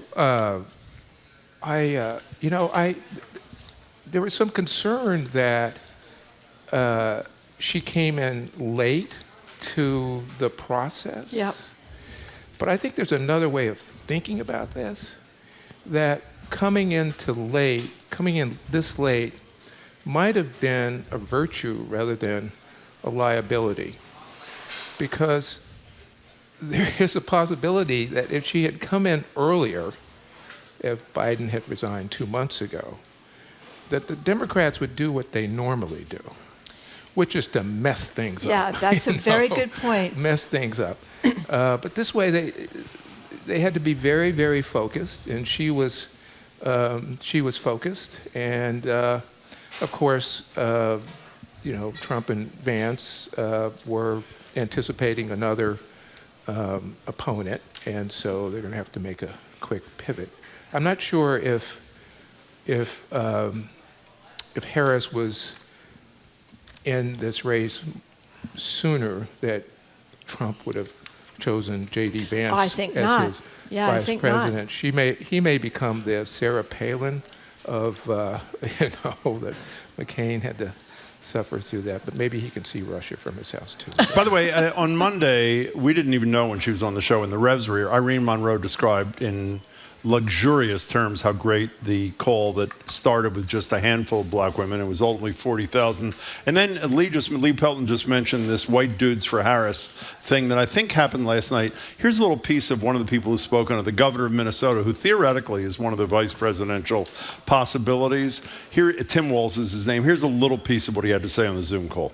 It was 40,000. No, that's Irene. Let's go. How often in 100 days do you get to change the trajectory of the world? How often in 100 days do you get to do something that's going to impact generations to come? And how often in the world do you make that bastard wake up afterwards and know that a black woman kicked his ass and sent him on the road? And you know that's something that guy's going to have to live with for the rest of his life. And we know that every black woman who's a prosecutor is a racist. Of course, we've learned that from Donald Trump. So I am totally with Tim Walz on this. One of the things we haven't talked about at all in the show, I was off last week, so maybe you did, Marjorie. This short campaign, the 100-plus day campaign, I think it was 107 at the beginning, 108, it's 90 something now, is not atypical for Western democracies. Lots of Western democracies intentionally have 3 and 4 month campaigns, and they work out quite well. Absolutely. That's the other part of this that I was going to raise. It's very unlikely that we will adopt this as a model, but it is possible to run a credible campaign, in half a year as opposed to 2 years, or for some folks in the race now, they've been running for 3.5 years. So yeah, I hope we'll take a look at a lot of things. You had that wonderful conversation with those 2 historians or political scientists from Harvard the other day. How Democracies Die, is that the name How of the book? Democracies Die and Tyranny of the Minority. And the second book was about how the positions where most Americans are on abortion, on guns, on climate, on taxes, on health care, everything, are the opposite of what the GOP is pushing, and that the things that Americans want to get done, we aren't able to get done. And this is not a coronation. They're not voted for her. They're voted for delegates, right? So who will? That argument to me is so ridiculous and desperate. In any case, so can we talk about the Boston Foundation? Boston Indicators, a piece of your operation. Obviously, we talked to you a lot about the wealth gap. I know you were correctly obsessed with it. I mean, in the best sense of the word. And just to remind people, you're working with the Fed and some other foundations to update the 2015 report that we've all quoted thousands of times. But your Boston Indicators put out recently something around the wealth gap and retirement accounts. Could you share the results with us, Lee Pelton? Well, as you might imagine, retirement accounts are a significant and important part of accumulated wealth for what are called, defined benefits or pensions, where you work a certain number of years and get a percentage of your pension on an annual basis. A percentage of that of your highest pay is one kind of pension or retirement plan. The other is a direct contributed plan where you match with your employer. So looking at the defined benefit plan, which we normally call a pension, the difference between white households who have that pension and black households or households of color, they're very similar. I think about a 1.3 to 1, something like that. But when we look at the other kinds of pensions where they're in investments and you get it contributed from, you make a contribution and the employer makes a contribution, the gap widens to 4 to 1, something like that, which is not to be unexpected. In my own life, I'll give you an example of my dear father, who was a laborer most of his life. And then when he was 40, there were circumstances where he got a good paying job at the city where we grew up. And he was 40 at the time. And he retired, I think when he was 62. And, he probably got 70 or 75% of his highest pay. He beat all of the actuarial charts because he lived to be 94. Wow. So his pension was longer than his actual employment. And he got, 70% of that, plus a COLA every year, a cost of living increase every year. So it was it's very useful. And by the way, I think people know those defined benefit plans where you know the specific benefit you're going to get subject to inflation adjustments are mostly a thing of the past. Those who have it now, generally public sector workers kind of thing. But you know what I had forgotten about until I read, I think, the piece that your operation put out is the legislature, or maybe it was the Globe story about it. The legislature has been considered, the legislature has gone home in a day, which is unfathomable to me with so much left to do. We'll talk to the governor about it tomorrow.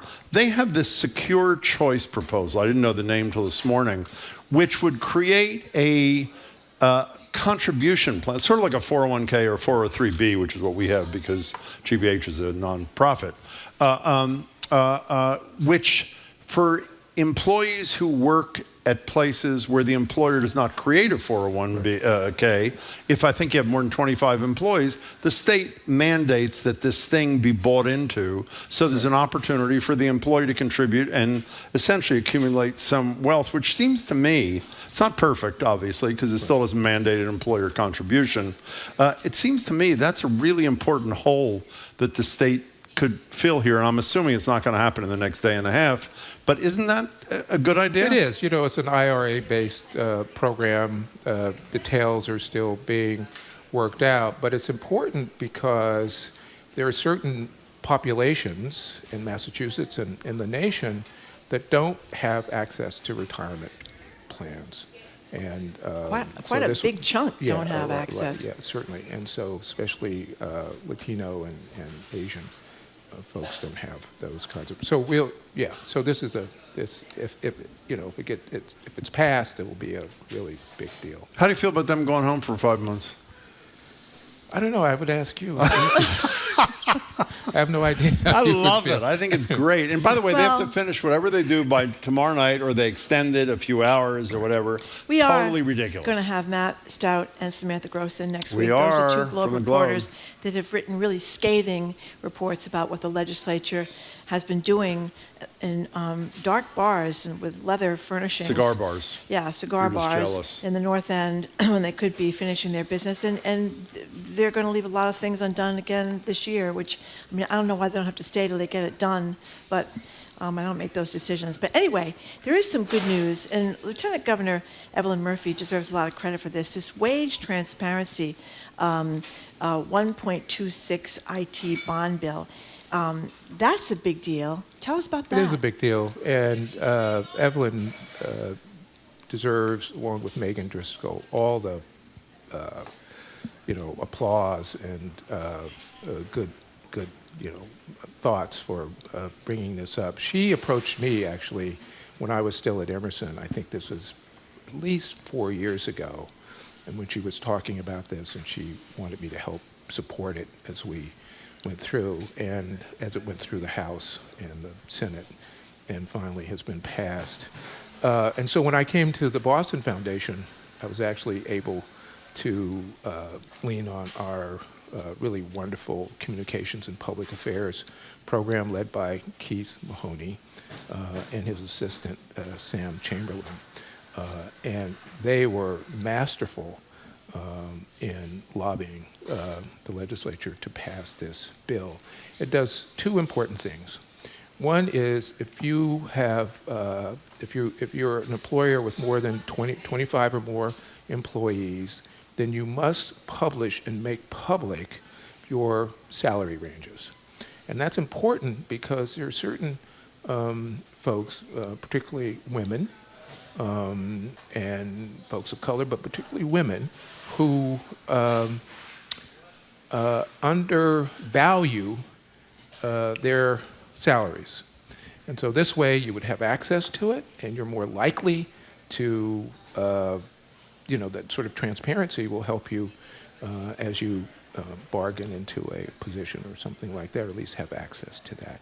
And the other part of this is to aggregate all of the data that's collected from employers to see how they are doing with respect to women and folks of color in terms of salary levels on a comparative basis. By the way, I would for those who don't know, Evelyn Murphy was Lieutenant Governor from Mike Dukakis. Yes, she was. And has been relentless on this front for ages. Shirley Leung has written a lot about it, and we talked to Shirley about this morning. What you described, I think, is terrific. The notion for a job applicant to know what the range is so that at worst, even if they're insecure about their own whatever, they at least are within the range, even if it's the bottom of the range. I have two questions. I don't mean to be, the usual downer that I am on almost anything. Why should this data be aggregated? Why should a company not be required to disclose how many women they have on their workforce, what the range of what they're paying them? I don't mean name employees, but why should a company not be named? If they're doing a good thing, they should be proud. If they're doing a bad thing, they should be outed. Why should we not know that? Well, that's a great question. All I will say is that there were a lot of entities involved in this process. It was a compromise. There was a compromise, and we are where we are. And so I understand what you say, but at least I'm grateful that we got the major part of this done, which is to make visible and transparent salary levels. If you're not watching on YouTube, Lee Pelton is looking at me like, Jim, welcome to the real world. Is that not what you're saying to yourself when you're looking at it? No, not really. Remember what was the Obama line? Don't let the perfect be the enemy of the good. Yeah, it's a great Jim. line. Why don't you listen to that? Well, by the way, I celebrate this thing. She deserves credit. You guys deserve credit. Your staff, everybody worked on this. And by the way, a lot of business groups, obviously, there's only so much they're willing to give. They bought into the ultimate outcome. But at the end of the day, there should be full transparency. And if you're opposing, if you're opposing the disclosure of any reasonable information, not about individual employees, you're probably just opposing it because you don't want the public to know what you're not doing. So I think we should go there. Can we talk about schools for a couple of seconds? Absolutely. Yeah, the numbers are really going down in the Boston schools. This little piece of information we got this morning, 54,000 kids in the schools. I remember when they were in the 60s, in the mid-60s or high 60s, 125 schools, and 70% of school-age kids lived in Boston. But the point of the numbers is that the numbers have gone way down. 6,000 down in 5 years. And so what's going on there? Well, here's the tale. That there's BPS before 1980 and BPS after 1980. There was, as you recall, it's really related to the mid-70s desegregation, which we use busing as a proxy for that, where there was a real significant movement of families, particularly white families, out of Boston proper. And it hit a low point in 1980. From 1980 to 2022, there has been a noticeable increase in the population. I think maybe 34% or something like that. At the same time, as you just noted, there's been a notable decrease in school-age children. Kids, yeah. And you can actually track these numbers. So, for instance, for the total white population of of children in Boston, 33% of that population are under the age of 5. When it gets to 5, it changes. It goes from 33% to, I believe, 29 or 24%. And then from 9 to 12, it's even lower. And by the time you get to the 12th grade, it's 17%. Yeah. So that tells the story that white families are moving out of Boston into other areas. One, because one would speculate easily that it's because not much confidence in the quality of BPS. But there are also other issues, as we well know, with the housing costs. The median housing cost right now in Boston is, it's almost $1 million. It's $936,000, something like that. So those are also driving the cost. But mainly in terms of schools, white families are moving their children out. Families of color are staying in, which is why now 70% or more of the students in the BPS system are students of color. Okay, so also, wait. the charter schools are also maxed out because we passed that legislation a few years ago. By the way, Josh Shapiro in Pennsylvania is a big charter school. Which is why the teachers' unions don't want him as vice president. That's right, why they don't. I'm a big fan of charter schools, too, because I think they've done wonderful People spoke. work. Well, the people were confused. Overwhelmingly. That's what you say when you lose a Well, ballot I think question. that they were very confused. I think the Massachusetts Teachers Association was not truthful about the charter school Okay, but the people legislation. voted. But in any case, they're maxed out now, so the people that want to go to charter schools can get into charter schools. You know, Lee Pelton, a white family who lives in Boston calls you on the phone and says, I heard you on the radio. We have young kids. We are thinking of moving to Harvard, Massachusetts, or Brookline, where the schools, I just looked at the numbers, the results are better, graduation rates, whatever. I'm thinking of moving, and I feel bad about it, but I want the best schools for my kids, and the Boston schools aren't as good. I need advice from you. What do you tell that family? Well, obviously, I mean, that's a family choice, and obviously I can't make that choice for them. I know there are families that have stayed inside of the Boston public schools. White families have stayed, and they've certainly done that. I would say this, though, that we talk a lot about DEI, and it's used as a sort of cudgel these days. But if we think of DEI as inclusive excellence, with the notion that you cannot have excellence without diversity, it cannot exist. And in our own lives, we recognize the value of diversity. Darwin talked about diversity, the biodiversity, and how important that is. Those of us who have, some, portfolios of some sort, diversity is important there. And if I can quote Lucretius, this 5th century, Here we go. 5th century Roman poet, de rerum natura. Exactly. That diversity, it is in everything. It is in the nature of things. And so if we begin to think about diversity being part of excellence, then you might think differently about the choices that you make. And having your son or daughter or they in a diverse environment will create a kind of excellence that they would not get if they were in a highly segregated environment. Well, you know what else, though, and I've been through this with my own family and with a lot of people I know that are in Boston. My own daughter right now is in Boston making this debate. The thing is with Boston, you don't get necessarily the school you want, right? Everybody knows what the hot elementary schools are at the moment, where the good principals are, so they're trying for those schools. They don't get in, and they end up in being in some place at second or third place, and maybe they live in Hyde Park, and the school they wind up isn't in Brighton. That is a very long bus ride for a 5-year-old.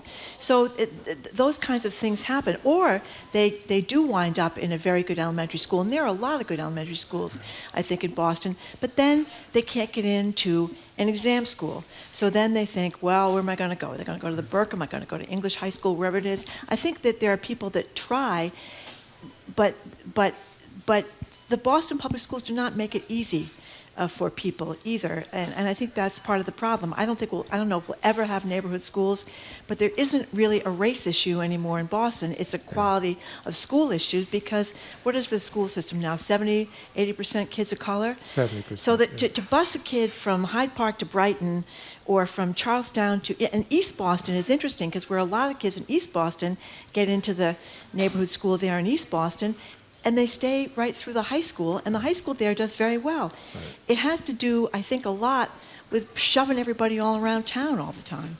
Yeah, and I think there's a larger issue, actually, and it emerges particularly in this year, 2024, which is the 50th anniversary of busing. Yes. What we call busing, but desegregation. I don't like to call it busing because it disguises what actually was trying to happen. Desegregation. And there's been a lot of talk this year, and I think properly so, about how much, and I think the three of us have talked about, how much the city has changed. And that it is a place of hope. It may not be that, that shining hill that John Winthrop all wished us to have, but there's been incredible progress and hope. But the story here is that underneath that is still this system of deep segregation, deeply segregated. I know kids who grew up in Dorchester who have never been to the Boston Common. Never. And I know, as we know from that study a couple of years ago looking at telephone numbers, that there are a lot of black folks who've never been into certain parts of this town. We told the story earlier in the show about Jack Connors, whose funeral is today. Yes, is we went to Camp Harborside for the first time. We were told, I don't know, Mayor Menino once and whatever, that a ton of the kids who were brought to Camp Harbor View, had never seen Boston Harbor, and they lived a mile away from it for 8 years of their lives. So and you're out there in a Boston Harbor looking back at the skyline of Boston. It's such a great place. And Jack was a great man, just enormously. He was a great man. Gosh, I mentioned earlier that I went to his wake yesterday, and I got there about 4:15. I get out of there at 7:30. There were so many people lined up on the street. The family brought out water for people because they were waiting so long, and the grandchildren came out to thank people for coming. But people waited for, 4.5 hours? Yeah. And his wife sat inside the church for 5+ hours, greeting every person. Well, also the story you didn't tell, which I think says a lot about Jack Connors and his family, is Marjorie, when we texted yesterday while she's in line, former secretaries of state, members of Congress, Joe Kennedy, people stood in line judges. like any other person who Jack Connors touched in their life. Lee Pelton, it's good to see you. Thank you so much. Be well. Good to see you. Take care. Thank you. Thank you very much. We've been speaking with Lee Pelton, the president and CEO of the Boston Foundation, a member of GBH's Board of Trustees, and he previously served as the 12th president of Emerson College. Thank you very much, Lee Pelton. Up next, Boston Medical Center's Dr. Gergen Barnett joins us to talk about all sorts of medical issues. You are listening to Boston Public Radio 89.7 GBH. We are broadcasting live from the Boston Public Library and streaming at youtube.com/GBH News.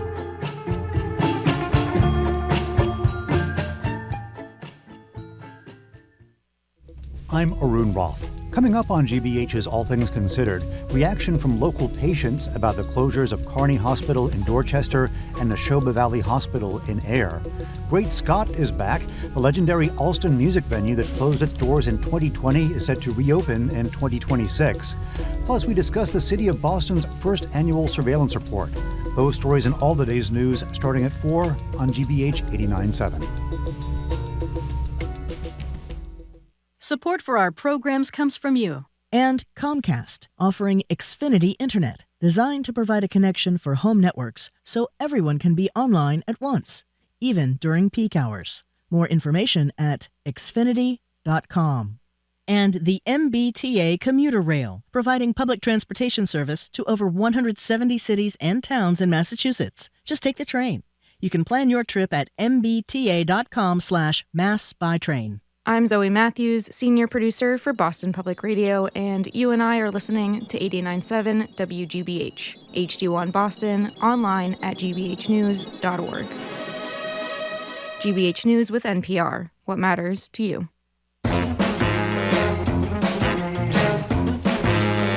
Welcome back to Boston Public Radio. Jim Browdy and Marjorie Egan. We're live at the library, streaming at youtube.com/GBH News. We're back tomorrow, obviously, with the governor. Governor Healy joins us from 11 to 12 in person to answer your questions and ours for Ask the Governor. We're joined now by Dr. Catherine Gergen Barnett, Vice Chair of Primary Care Innovation and Transformation at Boston Medical Center, Associate Professor at Boston University Medical School. Doctor, it's good to see you. Wonderful to see you all. Hi. Yes, thank you very much, Doctor, for coming in.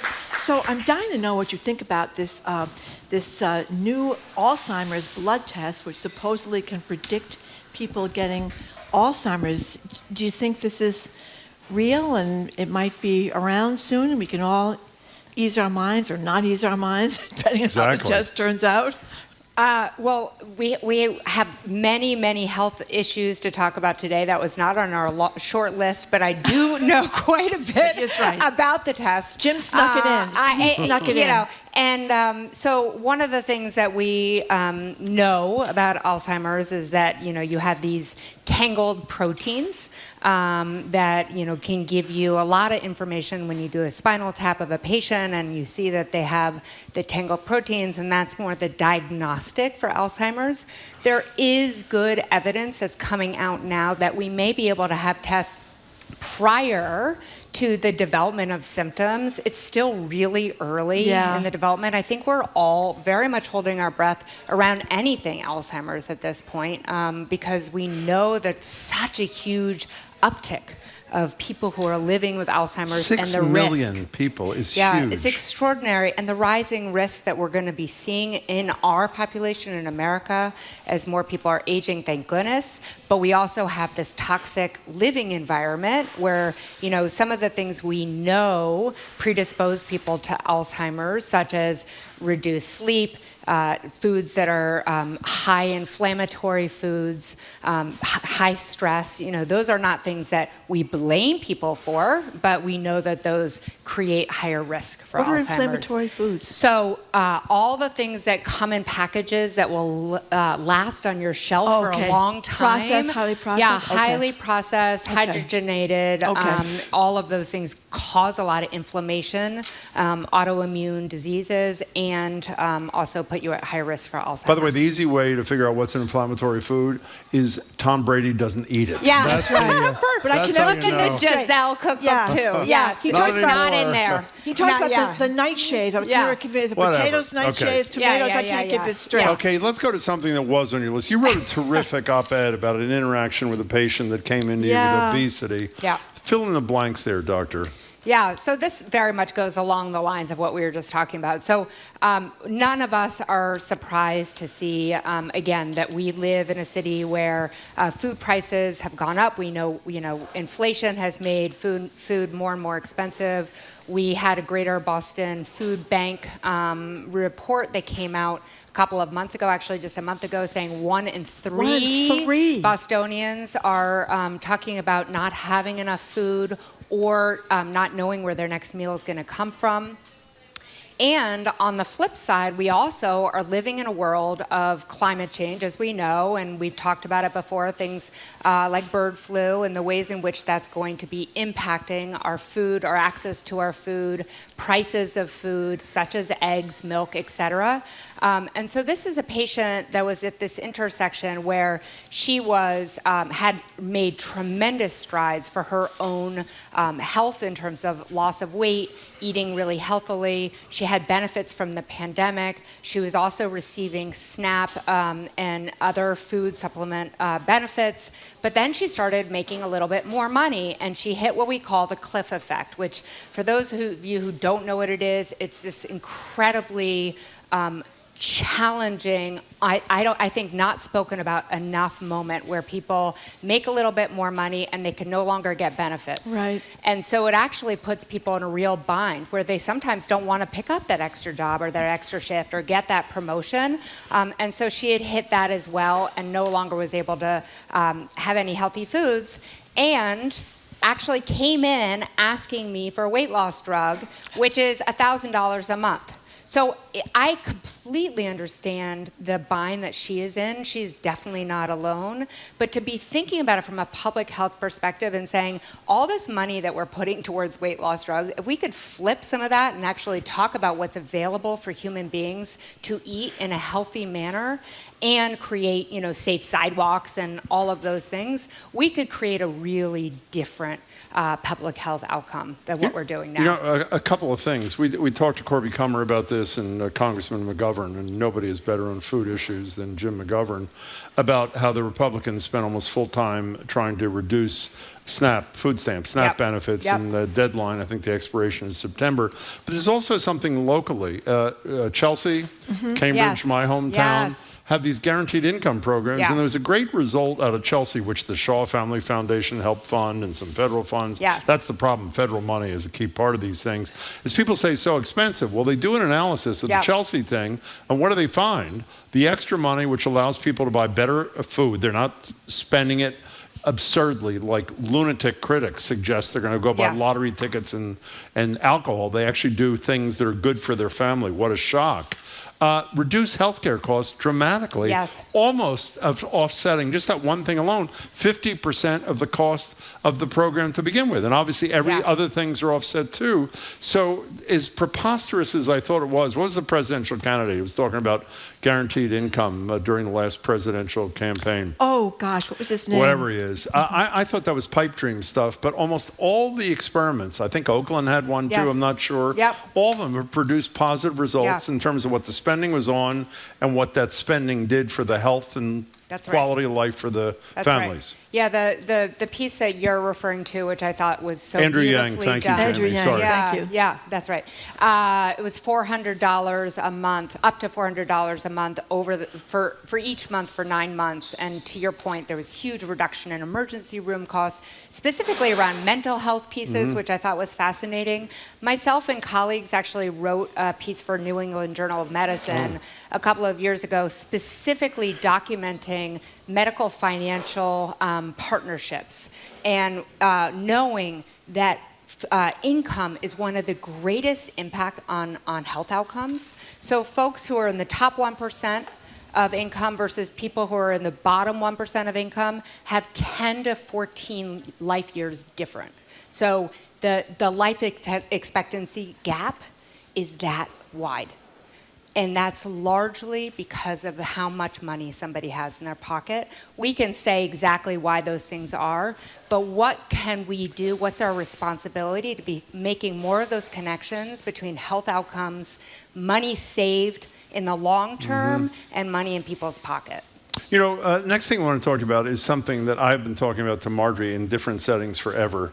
I'm a big transparency person, no matter what it is. Government, we have the least transparent government in America. By the way, we do. That's not an opinion. The least transparent state government in the United States of America, 50th out of 50. And healthcare, when I was younger, was not so transparent. It's getting more transparent.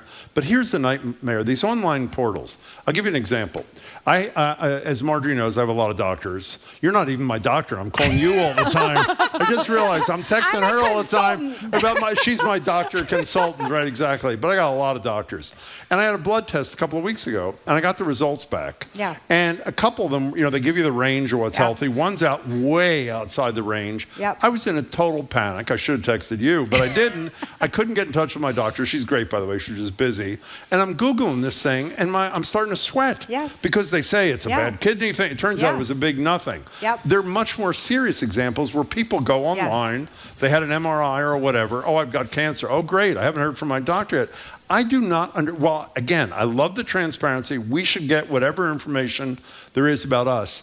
The notion that there is not a law that says the patient shall not get the information for X number of hours, during which time a physician or a healthcare professional ethically has an obligation to reach out to the patient so he or she is not flipped out. I mean, where are you on this? Yeah, you're naming such an important kind of tough spot, right? So there's this actually a transparency paradox it's called, where this idea that you're giving more transparency, but then you're actually on the flip side potentially creating a situation whereby physicians or healthcare providers may be less transparent or may be less truthful in what they're writing in the chart because they don't want to write a full differential diagnosis because they don't want to freak out a patient who may be reading this, That'd right? be me, thank you. And so then think about the colleague, your colleague or my colleague who's reading my note and saying, well, Dr. Gergen Barnett, this patient has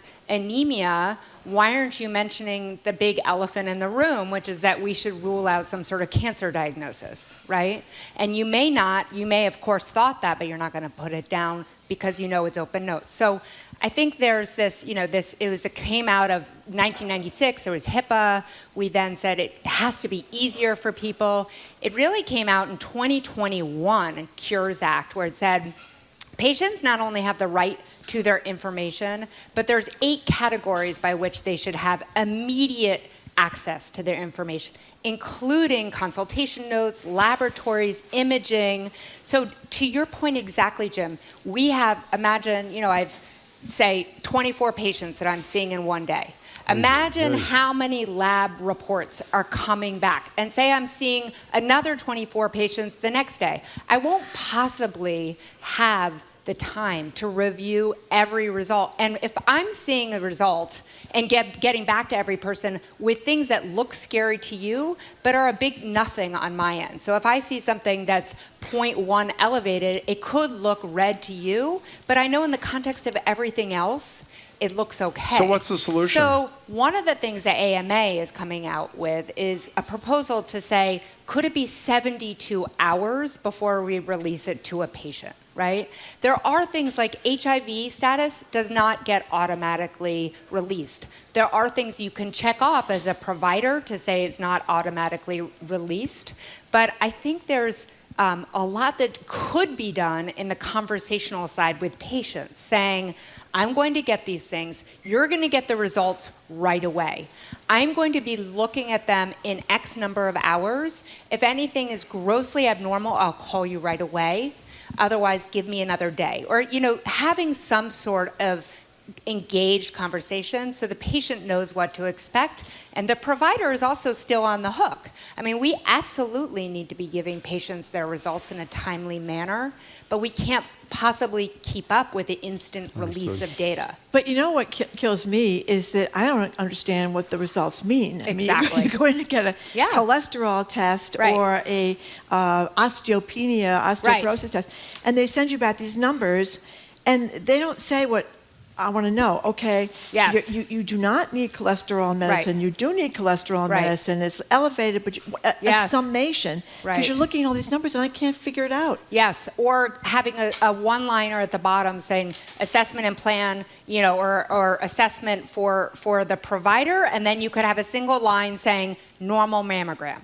Right? Exactly. Versus saying BI-RADS 2, and so I don't think you're not alone. Or you say you have dense breasts and you don't know what that means or what you should do about it. Is that good? Are you Is that criticizing bad? me? Right. Totally. Totally. Exactly. Yeah. Exactly. Yeah. So that's the problem. I get these other things from the patient gateway. They call it Mass General Brigham. Portal. Right. And I get it, and I don't know what they're talking about. Right. Speaking of breasts, I actually do want to talk about the mammogram issue, the lowering of the age.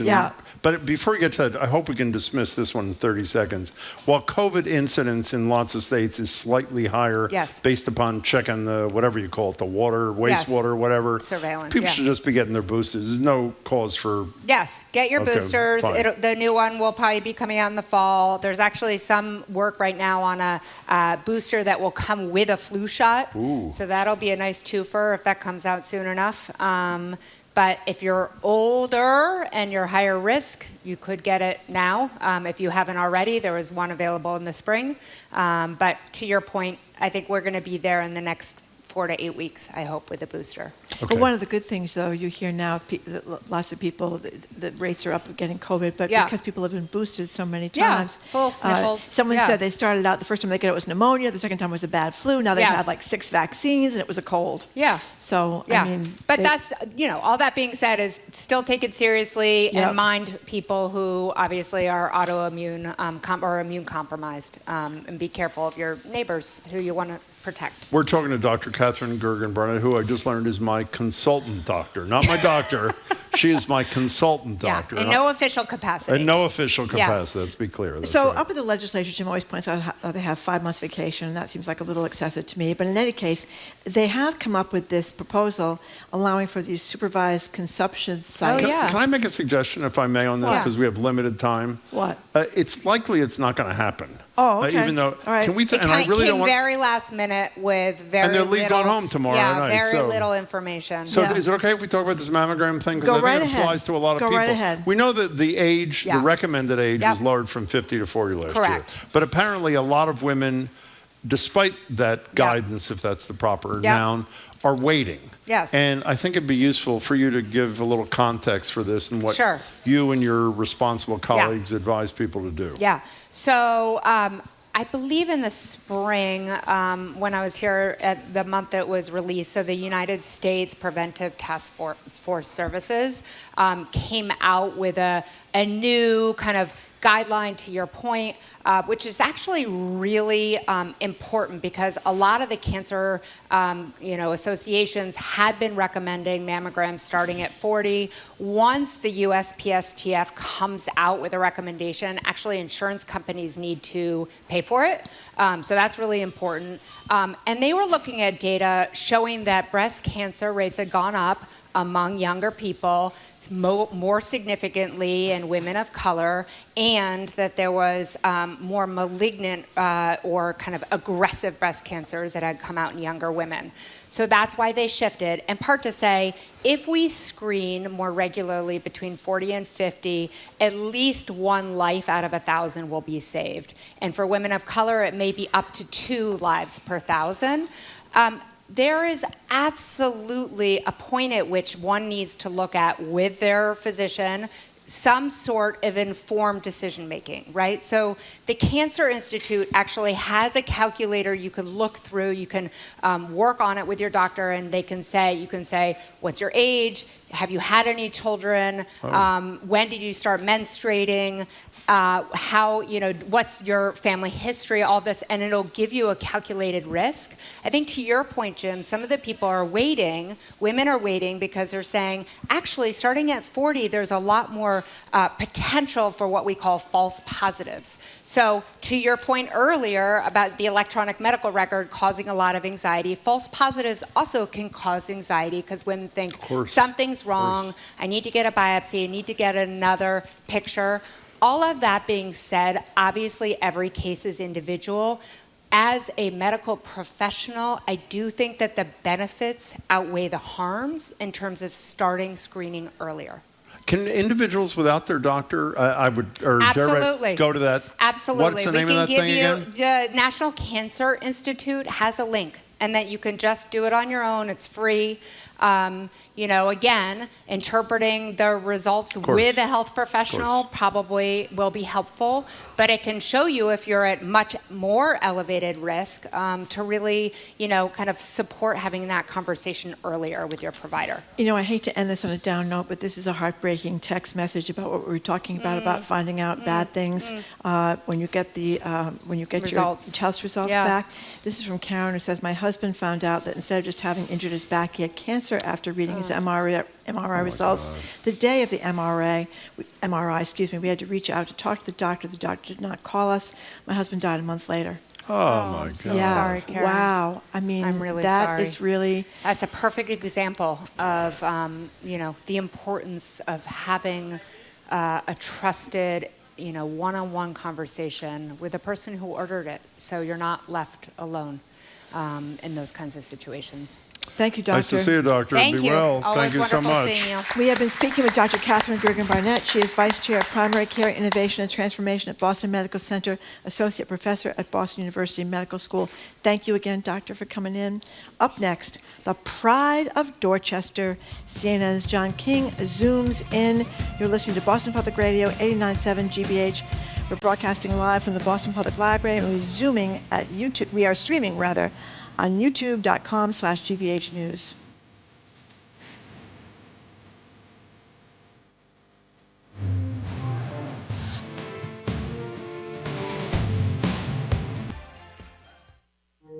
Hey, it's Ari Shapiro from NPR's All Things Considered, here to say there's a new way to enjoy and support some of your favorite NPR shows. It's called NPR Plus. For a small donation, NPR Plus allows you to listen to a bunch of NPR podcasts. You also get exclusive bonus content from shows like Planet Money and Wait, Wait, Don't Tell Me. And the best part, when you sign up for NPR Plus, your donation supports this station. Learn more and sign up today at gbh.org/NPR Plus.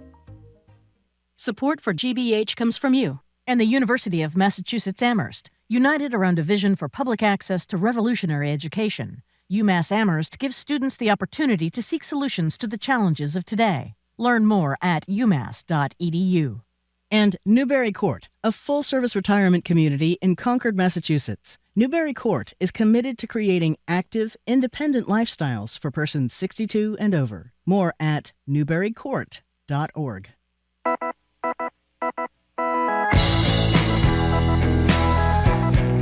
Welcome back to Boston Public Radio. Jim Browdy, Margery Egan, live at the library, streaming at youtube.com/GBH News. We're back here tomorrow. The governor joins us for an hour tomorrow in person from 11 to 12 to answer our questions and yours for Ask the Governor. Joined now on Zoom by CNN's chief national correspondent, John King, behind two fabulous and important reporting projects this election cycle all over the map in the battleground. John, it's good to see you. Hello. Just don't think the majority of men are ready for a female president. But she was the one holdout at that table, if I remember correctly, John. Is that not true? That's true. She was the one of the four. She's the one conservative in the group. And she's the one of the four who said that she thought Biden was too old way back when we were there 5 months ago, almost 6 months ago now. The other three, it's really fascinating talking to people. And listen to the language they used then and the language they use now. The others were loyal Democrats. The others thought Biden was up to it. They all now say, Jim and Marjorie, that even before the debate, they began to see things because they are living this, right? They're in their 70s, some are in their 80s. They themselves are going through the challenges of aging. Their partners and their friends have gone through the challenges of aging, some of it in very sad, ways. And so they all say they started to see things. And they now, it's like they exhaled. And you're getting this across the Democratic Party. They were loyal to Biden, so they were holding their breath. They planned to vote for Biden, but there was simply not a lot of energy. Now there's a ton of energy. Is it enough? That was Pennsylvania last week. Now we're in Arizona today. And that's what we're trying to figure out. There's a ton more energy. Is it enough is the question. We asked this question to Anand Giridharadas earlier in the show, but I think the consensus was that Kamala Harris didn't run a very good campaign in 2020. And I think the consensus is she's had 9 incredible days since a week ago Sunday when Joe Biden announced he wasn't running for re-election. Obviously, it's a honeymoon phase. As someone who's observed these campaigns for decades, John, is this just a honeymoon kind of thing? Or is there evidence to you that there's a different campaigner in Kamala Harris 4 years later? I do think, I've said this for years with you guys, but the way I look at this is, do they grow, right? Mm-hmm. You see people, everybody makes mistakes. I remember Barack Obama when he first hit the campaign trail. He was a horrible candidate. Talks for hours and hours and hours. They had to take him in a room and slap him around and get him to focus. And he became a fantastic campaigner, right? So do they grow? There's no question she has grown. There's no questions that around certain issues, the women's issues, the reproductive rights issues in the African-American community. She's found her groove and she's found her confidence. Her problem in 2019 was and early 2020. Number one, this is going to be used against her. They were all trying to get to the left, right? They're all trying to get to the left to get the primary voters, and that's going to be used against her. She had 8 or 10 different answers on single-payer health care back in 2019 and 2020, and that's going to, the Trump campaign is going to try to use that against her, and we'll see how nimble she is. That's my question. There's no question she's better. There's no question the experience of being vice president has made her bigger, if you will, given her more gravitas.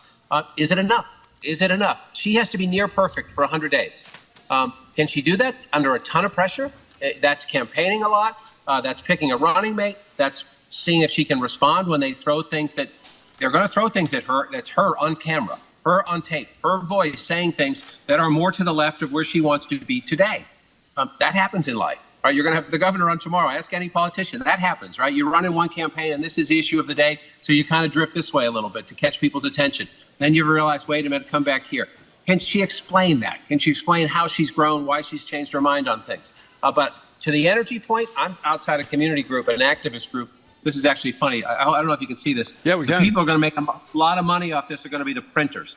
These were the flyers they were giving out for Ruben Gallego for Senate and Joe Biden for president.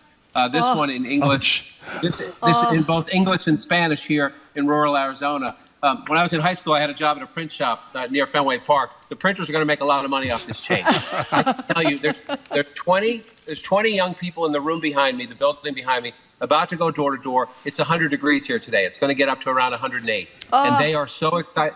They are so excited to go out and knock on doors, and they're perfectly honest about it. They say they would be going out anyway, but they did not have the energy and enthusiasm for the presidential race a week ago than they have today. That's just a fact. You know, speaking of being in Arizona, I know you were there, thrilled, is Margie and I were talking off the air if a vice president has ever made a difference, and she contends that and she's probably right, that there is research that shows that Sarah Palin clearly hurt John McCain. I'm curious to know if you think vice presidents have ever made a difference. But Mark Kelly seems, Arizona, senator, former astronaut, Navy, etc., husband of Gabby Giffords, seems to be moving to the top of the pack in great part, not beyond just because of his own qualifications, but because he's a tough on immigration Democrat, and that is one of her liabilities, because even though she wasn't in charge of the border, she was involved in the issue and whatever. So what's your sense of the Kelly bandwagon thing? They love him out here. I will tell you that in Arizona. We have a voter group out here from several months back. We're coming back out to revisit with them and add some new voices as well. And the Democrats and the progressives and even a lot of the Republicans out here like and respect Kelly, even if they're not going to vote, if they wouldn't vote for a Harris-Kelly ticket. I do think you make a point about that, he has been tough on the Biden administration, saying do more on the border. Would that help? He's also a former astronaut, so he can pack a room, right? You take your kids. Let's go see, a city council member, a school committee member, or let's go see an astronaut. Okay. So you can fill a room, right? You can fill a room. Kelly's certainly in contention. He might help in Arizona. Marjorie's right in that the academic research, the data research shows there's just zero proof that a vice presidential pick has tipped a presidential election. And you could go back to Mitt Romney and Paul Ryan. They lost Wisconsin, right? So it doesn't always even get you your state that you're looking for there. Lloyd Bentsen and Michael Dukakis did not win Texas. That was my first one. But I do think it matters in the sense that this big change is coming late in the campaign. Senator Vance is having a really tough couple weeks. We can make all the cat noises, things we want to make as we go through that. Is that going to cost Donald Trump votes among MAGA voters? Probably not. Might even help him a little bit among maybe people. But is it going to help him in the suburbs? So I think it says something about the person who picked you. More than people vote for vice president. You mentioned, is Harris up to this? Has she grown enough? This is her first big executive decision, right? She's making campaign staffing decisions. She's making fundraising decisions. But this is a giant decision about who I want as my governing partner. So I would keep an eye on Senator Kelly. I would also keep an eye on several governors. The guy who seems to be rising the fastest, Tim Walz, the governor of Minnesota. Just a plain-spoken, a veteran like Senator Kelly is a veteran. Senator Kelly, I'm in a very rural part of Arizona where Trump won this county, where I am now. But it's the margins are important here. Can you get into the rural areas, right? Here is a lot of Latino voters in addition to white voters. But Tim Walz, as a congressman, he's a former member of the National Guard, now the governor of Minnesota, from a small rural town, gets in J.D. Vance's face about what's like to grow up in small town America. So she's got a choice to make, and she has some very interesting politicians who are essentially auditioning for it. I just want to be clear on something because I've repeated it 15 times. If I'm wrong, I'll stop. You said there was no academic research about Sarah Palin hurting John McCain. He didn't say that. He didn't. Okay. The research shows that nobody who's been elected president can point to data that says my choice of a vice president is what got me over the finish line. Okay. That just doesn't exist. Okay. I would argue from the Palin experience, she hurt John McCain among independents and educated suburbanites who said she's not qualified. But I'll also say this. I went to a lot of Palin events. She also brought out a lot of conservatives who didn't think John McCain was one of them. No, she was an electric speaker, I think, at least at the beginning. But I think with John McCain, who was older and had had a lot of health issues, I think those people that were wavering between McCain and Obama might have said McCain might not make it for 4 years, and do I want to have Sarah Palin running the country? I think that I agree. I also will say lastly on that point, I will say 2008, this is no disrespect to Barack Obama, none, because he also flipped North Carolina and he flipped Indiana and he turned Colorado, which had been Republican in the election before that. But the Democrat was going to win that election as long as that was an acceptable Democrat, because remember, that was running the end of George W. Bush's term. Opposition to the Iraq War was off the charts. Yeah. That was a big wave year for the Democrats. And the economic collapse. And I think Right. I think Obama got more confidence, inspired more confidence in people about that as well. John, one last Oh, so go ahead. I'm sorry. I was just saying it was a change election. 2008 was a big change election, which is what this one, if you look at all the data, would be a change election. And yet, who's the change now? Trump is going back to a former president. If the Republicans had nominated someone other than Donald Trump, this is not even about Trumpism or MAGA, it's just a new face, new fresh face. I think any Democratic candidate would be having an even harder time. Any Democratic candidate. Now, can Kamala Harris make the case that she's the change? Another dynamic to watch. You know, speaking of Arizona, my last thing there is I'm obsessed with Kari Lake, I have to say. Of all the Trump sycophants, that's the one who totally puts me over the edge. Is there a primary? Is there a Republican primary that's imminent in Arizona? Today. It's today. Oh, okay. Yeah. So is she going to win that? Yeah, she's winning, isn't she? The expectation is that she will win, but one of the things to watch is her margin, right? Again, you're trying to judge the enthusiasm in each party for their candidates or for the ideology or the messaging going forward. And so let's see. I assume she's going to win. I mean, they'll count the votes here in Arizona tonight, and but let's see by how much and where is she weakest, right? Do we apply the same analysis we've talked about before with why was Nikki Haley getting 17, sometimes 24% in some counties, in places in Michigan and Pennsylvania, long after she dropped out of the race, because there were Republicans unhappy with Donald Trump. So what percentage of Republicans and, Republican-leaning independents are unhappy with Kari Lake? We'll be going through those results. I'm sure we'll be talking about that next Tuesday. Well, I understand the guy that's running against her is a big Trump guy, too, and he runs around in his cowboy hats and all that, but he doesn't have much name recognition. Is that his problem, or is there something else? No, it's mostly that she was for years a broadcast, even before the last campaign, which I still think she says she won, which she didn't win, the campaign for governor. She's like Trump. She doesn't talk about it as much. She has learned her lesson. She doesn't talk about it as much, but she's one who still hasn't conceded the last election when she ran for governor, as she's running for Senate. But she's just so well known. She is almost as famous as you guys. She was in the households of the people in Arizona every day for years. Okay. So if she didn't lose that election, if she's elected to the Senate, she'll be both the governor and the senator at the same time. It's incredible. That'd be amazing. So, John King, I don't remember when the sort of primitive deep fake came out a few years ago of Nancy Pelosi, where people slowed down the video so it appeared she was intoxicated when she spoke. And even though it was really primitive, and I think almost everybody could tell it was doctored, from that day on, Marjorie will vouch for this, I've said my greatest fear for 2024 is the deep fake that comes out the night before the election that has, I don't know, whatever it is, Kamala Harris saying, I hate veterans or whatever, and there's no time to respond. Most of our guests have said you're overly anxious, and then the other day happened. Elon Musk violates the terms of service on his own property, Twitter, by posting a deep fake of Kamala Harris saying things like, I'm paraphrasing, I'm glad I can finally admit Joe Biden was senile, everybody knew it was senile, and she's saying all the things in her AI voice that all of her critics accuse her of.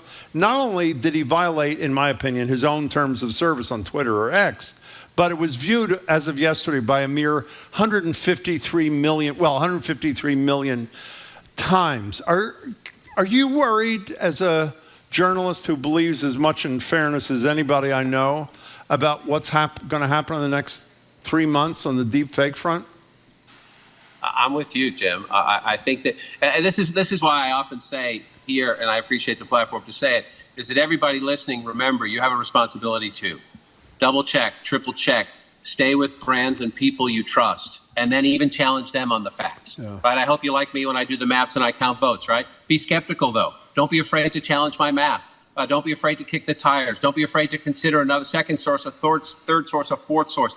And just understand that these things are out there. So when you see something, don't assume that it's legit, even if it is fantastically produced.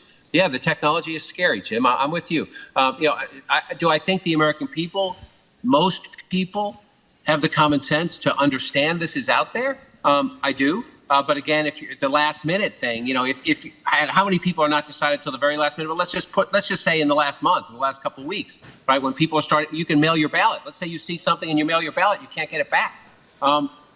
When you figure out that was bogus. So yeah, I'm with you. Maybe I'm not frightened about it, but I think everybody should be on alert that we live in an age where you have to be triple, quadruple, go beyond that and check when you see something that seems weird and you don't, what's the source? Do the research, do the homework. You have a supercomputer in your pocket, use it. We're talking to John King from CNN. Okay, one more thing from me, John. President Biden has proposed term limits for the Supreme Court. It seems hopeless to me, but maybe I'm wrong. I think it becomes an issue to a degree in the campaign. There's no way the narrowly divided Senate right now, which is controlled by Democrats but only by a seat, or the Republican House is going to pass this year. The president said the other day, watch me, I'm going to get this done. And he's, he has in the past got legislation passed when everybody thought it was doomed. I would not expect this to happen in the election year. And a lot of people are going to say it seems a little cynical that you propose it so close to the election. After you had the Supreme Court, do the Trump immunity and other decisions, but the Trump immunity one in particular, because he puts in a constitutional amendment on immunity, no immunity, along with the proposed changes to the court. Look, I think given the immunity decision, given the Clarence Thomas and other, not disclosing trips that they've taken, I think this is a great debate for the country to have about what do you want, what transparency, what standards, what ethical rules do you want for everybody in government. But the Supreme Court kind of has a unique carve-out right now. And is that fair and is that right? I think it's a legitimate debate. Is something going to pass before the American people vote or the next president is inaugurated? I would not bet the wrench on that. I wouldn't bet a nickel on that. Okay, trade deadline, 6 o'clock tonight for the Red Sox. What do they do? I'm available for a couple of prospects, Jim. Do you love it? Do you love it when they're losing the game so badly that they throw in a position player and the guy pitches 50 miles an hour and strikes guys out? Isn't that fabulous? That I can do. I don't know if I'd strike anybody out, but I can pitch 50 miles an hour. Look, they've shown so much heart. They're not as strong on paper as some of the other teams, but they've shown so much heart. I think they deserve their management to spend some money and try to pick up a few pieces. I think they need a couple. They definitely need a couple of relievers. They could probably use another right-handed bat, but the arms. You saw that. They've lost since the break.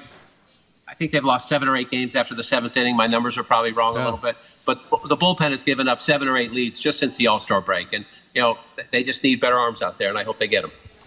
John, thank you very much. John King, good to see you, John. Dying to hear what they're saying in Arizona next time we speak. Me too. Can't wait. Thank you, John. I'm out here scouting for pitchers. It's not about politics. I'm out here scouting. Oh, okay. Okay. See you, John. So we've been speaking with CNN's John King. He, of course, is a Dorchester guy. He's host of All Over the Map and The Battleground, chief national correspondent for CNN. He's traveling around the country interviewing voters, and you hear fascinating stuff from people very sincere about their concerns. Okay, up next. We have had a banner beach summer so far, if only for those pesky greenheads. And now a swarm of dragonflies kind of came down on a beach of Rhode Island like a sea of locusts. We're going to open the lines and talk to you about summer beach pests. And you're listening to Boston Public Radio 89.7 GBH. We're broadcasting live from the Boston Public Library and streaming on youtube.com/GBH News.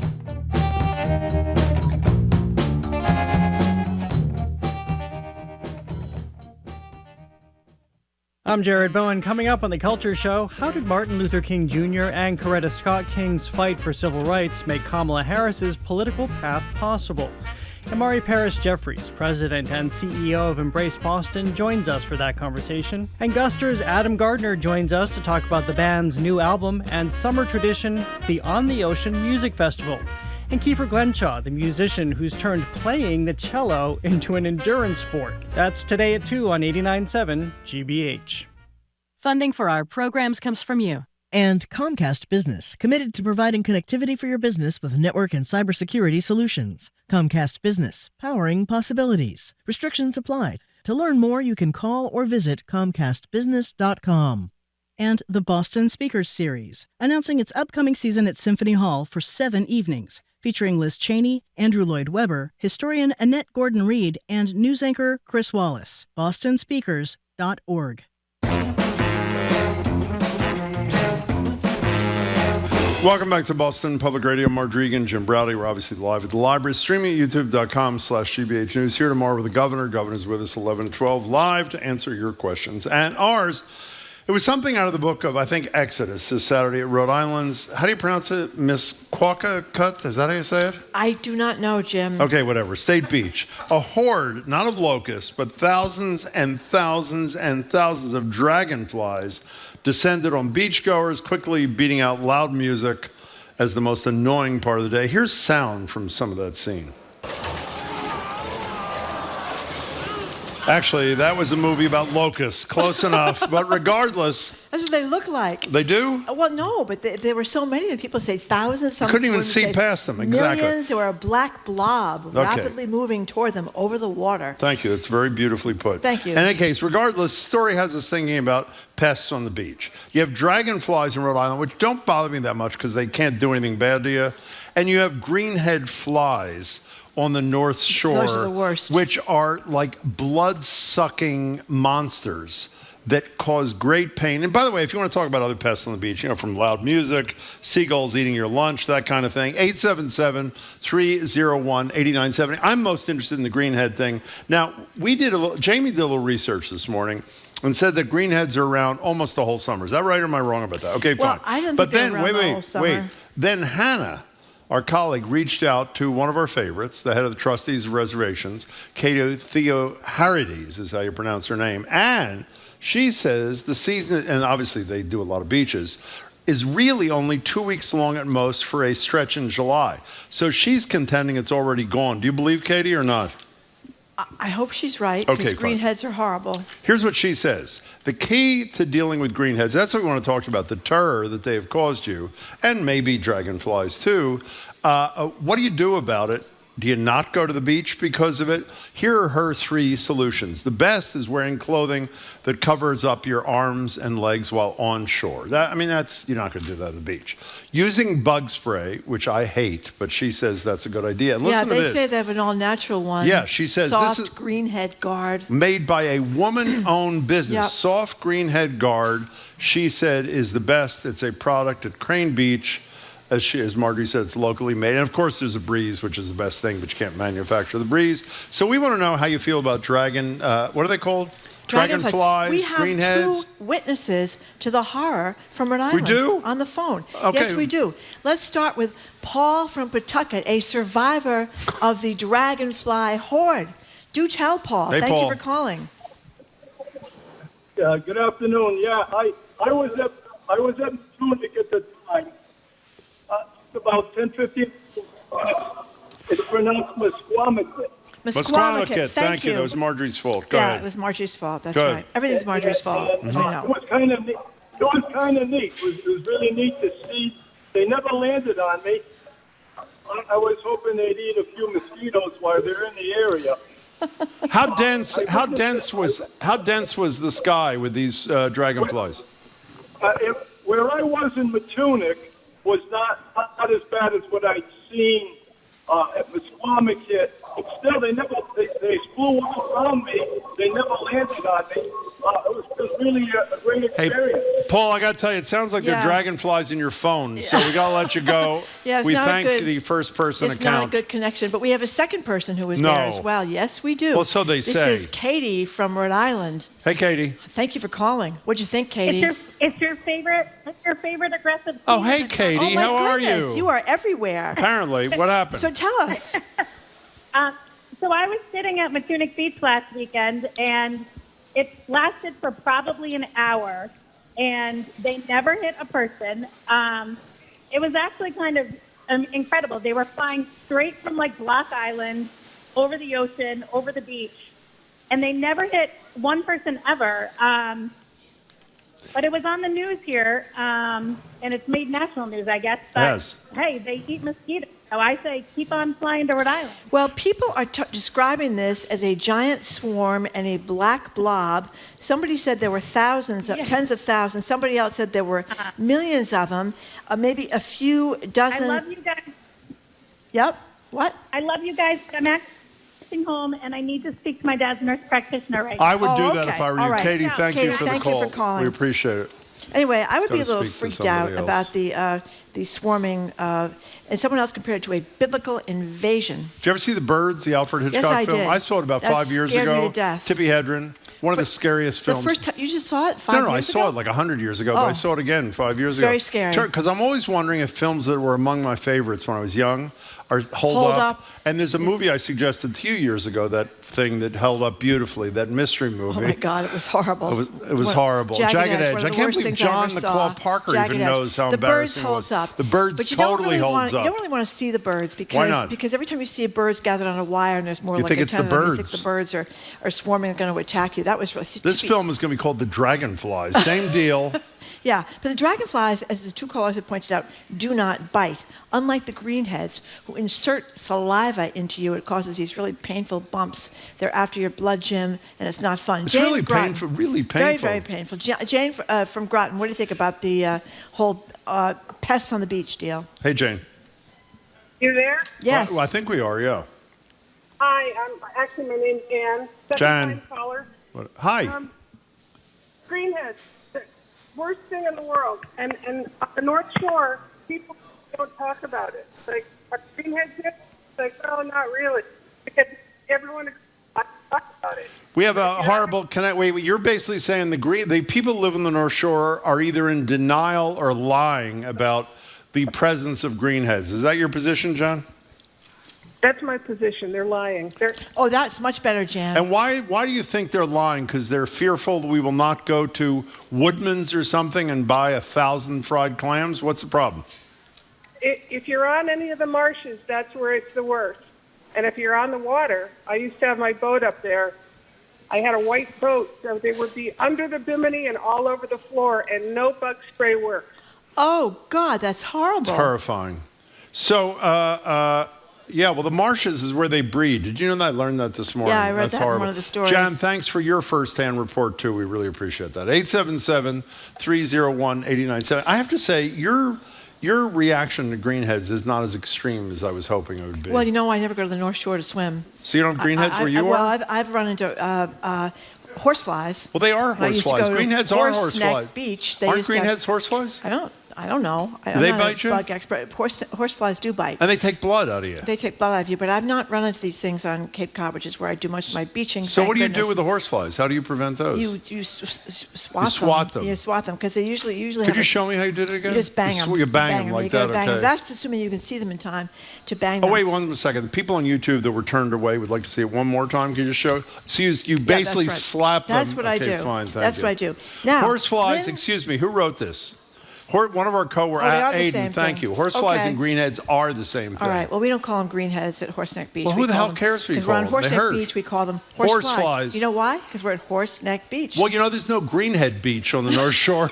And we call them greenheads. Do you know that? You know why there's no Greenhead Beach? No. Because if there were Greenhead Beach, Jim, no one would go That's to a very Greenhead good point. Beach. No, that's a good point. Now, actually. we have some text messages here. Please, share them with us. Kathleen in North Brookfield says, dragonflies are not pests. They eat mosquitoes, green-headed flies, and she has to swat them, and that's true.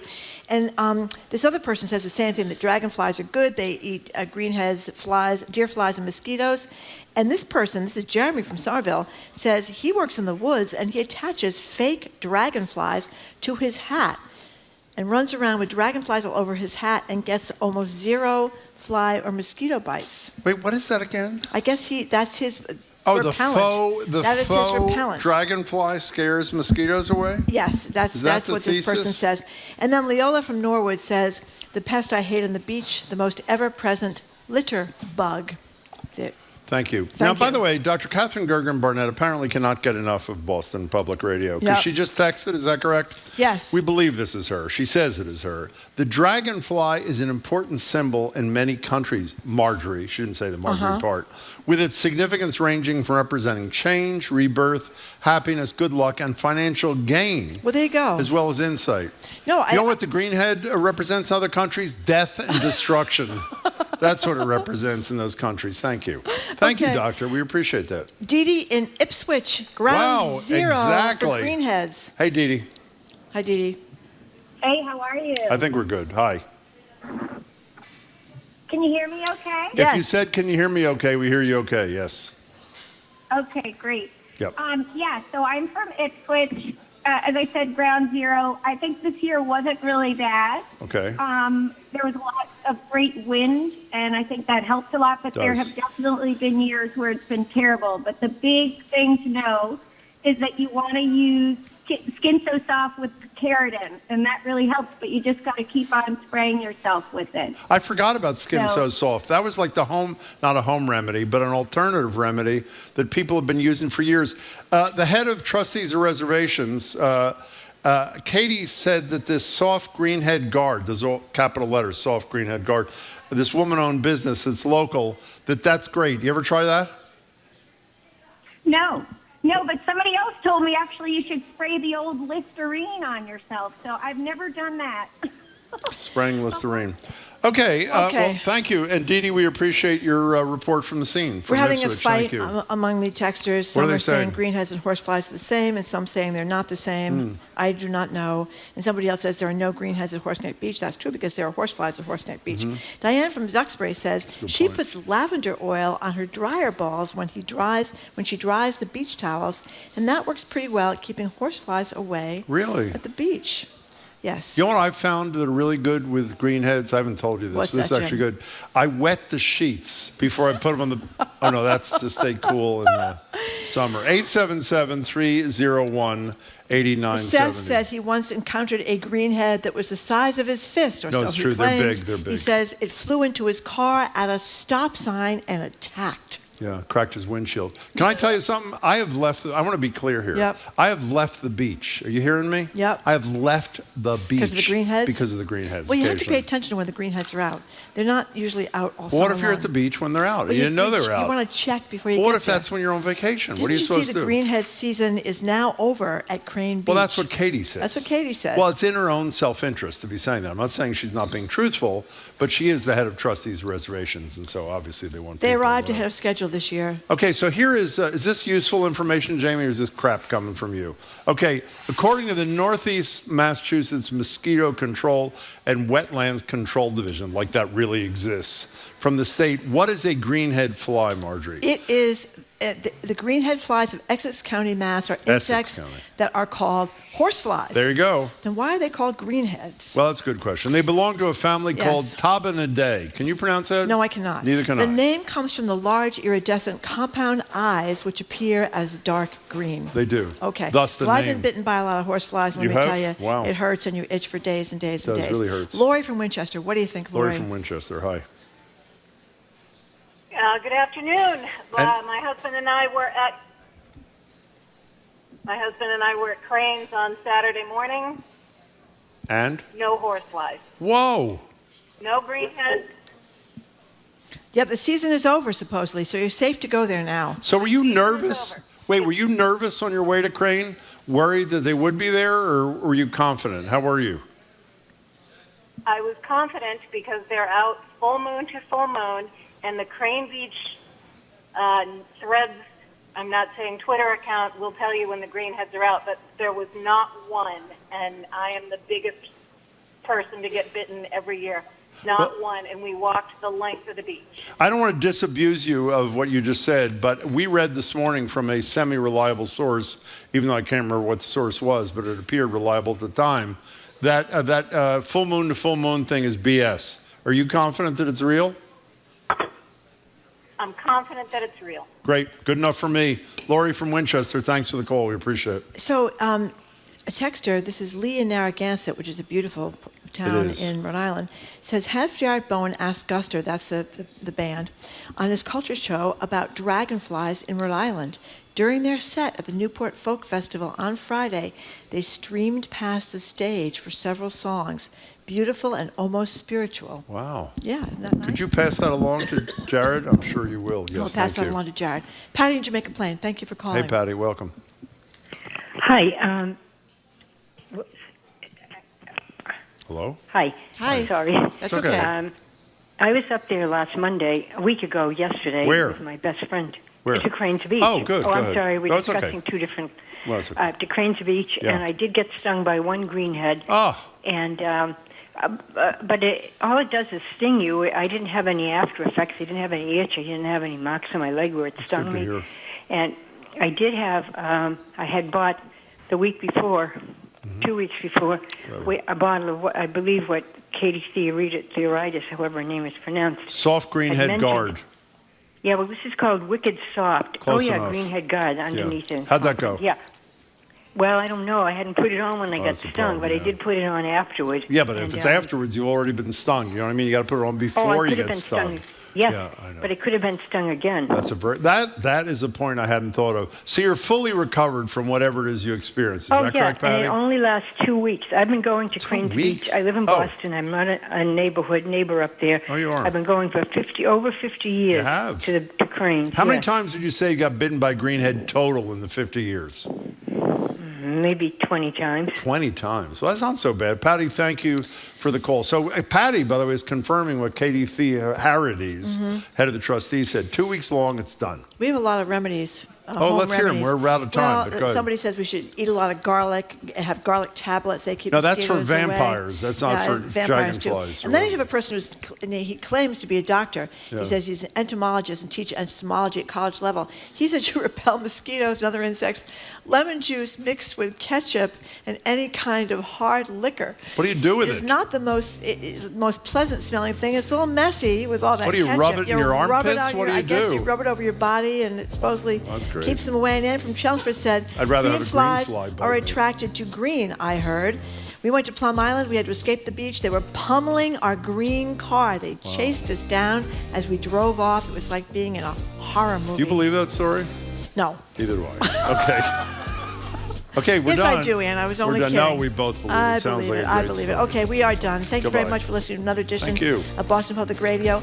I want to tell you what's going to be on tomorrow. We'll be back at the library with an hour of Ask the Governor with Maura Healy. That starts at 11. That's 11 to noon, obviously. We'll ask her questions. You can ask her questions via text, mail. You can come here in person and ask her yourself.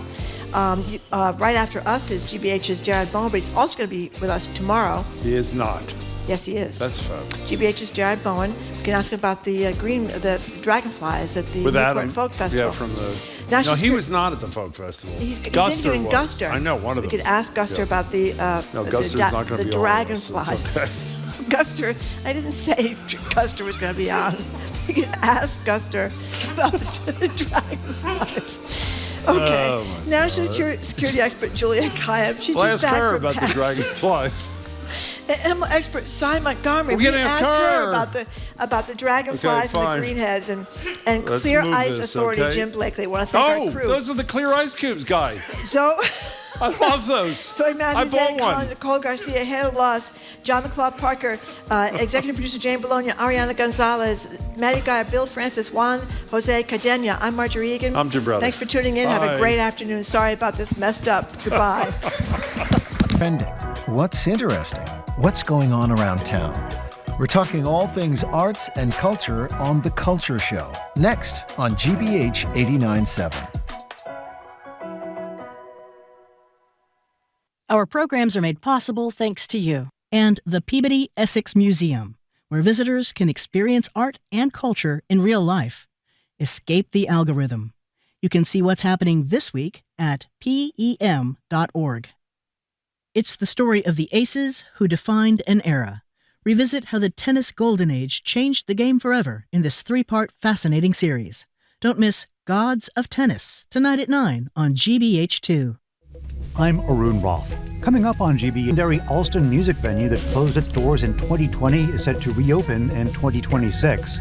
Plus, we discuss the city of Boston's first annual surveillance report. Those stories and all the day's news starting at 4 on GBH 89.7. Trusted. Local.